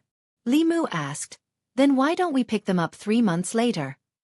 Hyun Jinko said, "Senior Brother Sect Master's intention is to take advantage of these 3 months to raise martial niece Li Qing's cultivation to the 5th realm as soon as possible. Senior sister has just advanced. According to the rules, she has to visit the other 5 sects one by one. She plans to bring martial niece Lu to see the world. Lu Hanyan and Li Qing were both going to leave. In that case, Li Mu would have to stay in an empty room for at least the next 3 months. They both had important matters to attend to. Li Mu could not force them to stay by his side. Although Lu Hanyan and Li Qing had different personalities, they had the same desire to be strong. Li Mu and Lu Hanyan's cultivation were both at the 5th realm. Although Li Qing did not show it, Li Mu knew that she also had an urgent desire to improve her strength. As for Lu Hanyan, she would not be satisfied. In the future, her life would be to play the zither and cook. She also had her own cultivation. Li Mu looked at them and said, "Then you two go. I will return in a few days. The court has been busy recently. I can't leave." The matter of the Department of Worship was not over. Li Mu planned to abolish the old system of worship and introduce a new set of rules. This was not something that could be done in 2 or 3 days. He needed to discuss it with the Empress before he could finalize it. Lu Hanyan called Wan Wan and Xiao Bai into her room. No one knew what they said. Li Qing glanced at Li Mu and said, "I have something to say to you." Li Mu followed her into the room and asked, "What? Oh." Li Qing turned around, stood on her tiptoes, and kissed Li Mu on the lips.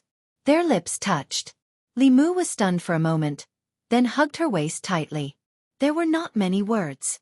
Their lips pressed together for a long time and did not separate. It was as if they both wanted to melt into each other's bodies. It was not until Lu Hanyan snorted outside that Li Qing let go of Li Mu somewhat awkwardly and ran out with a red face. Lu Hanyan extended a hand to Li Qing and said unhappily, "Look at you. You don't look like the Constable Li of the past. Let's go." Li Qing held her hand and turned around to look at Li Mu. Only then did she leave with her. This was not the first time that Li Mu had parted with Li Qing and Lu Hanyan. However, the 2 times they parted, his emotions were completely different. After parting with Li Qing in Yangqiu County, they had gone their separate ways. He did not know if they would meet again. The parting in Luoyang was only temporary. Li Mu knew very well that they would meet again very soon. The last time he parted with Lu Hanyan, it was because they were both weak and helpless. The incident where Li Mu faced off against Chu Jiang of Gojoseon alone had left a huge shadow in Lu Hanyan's heart.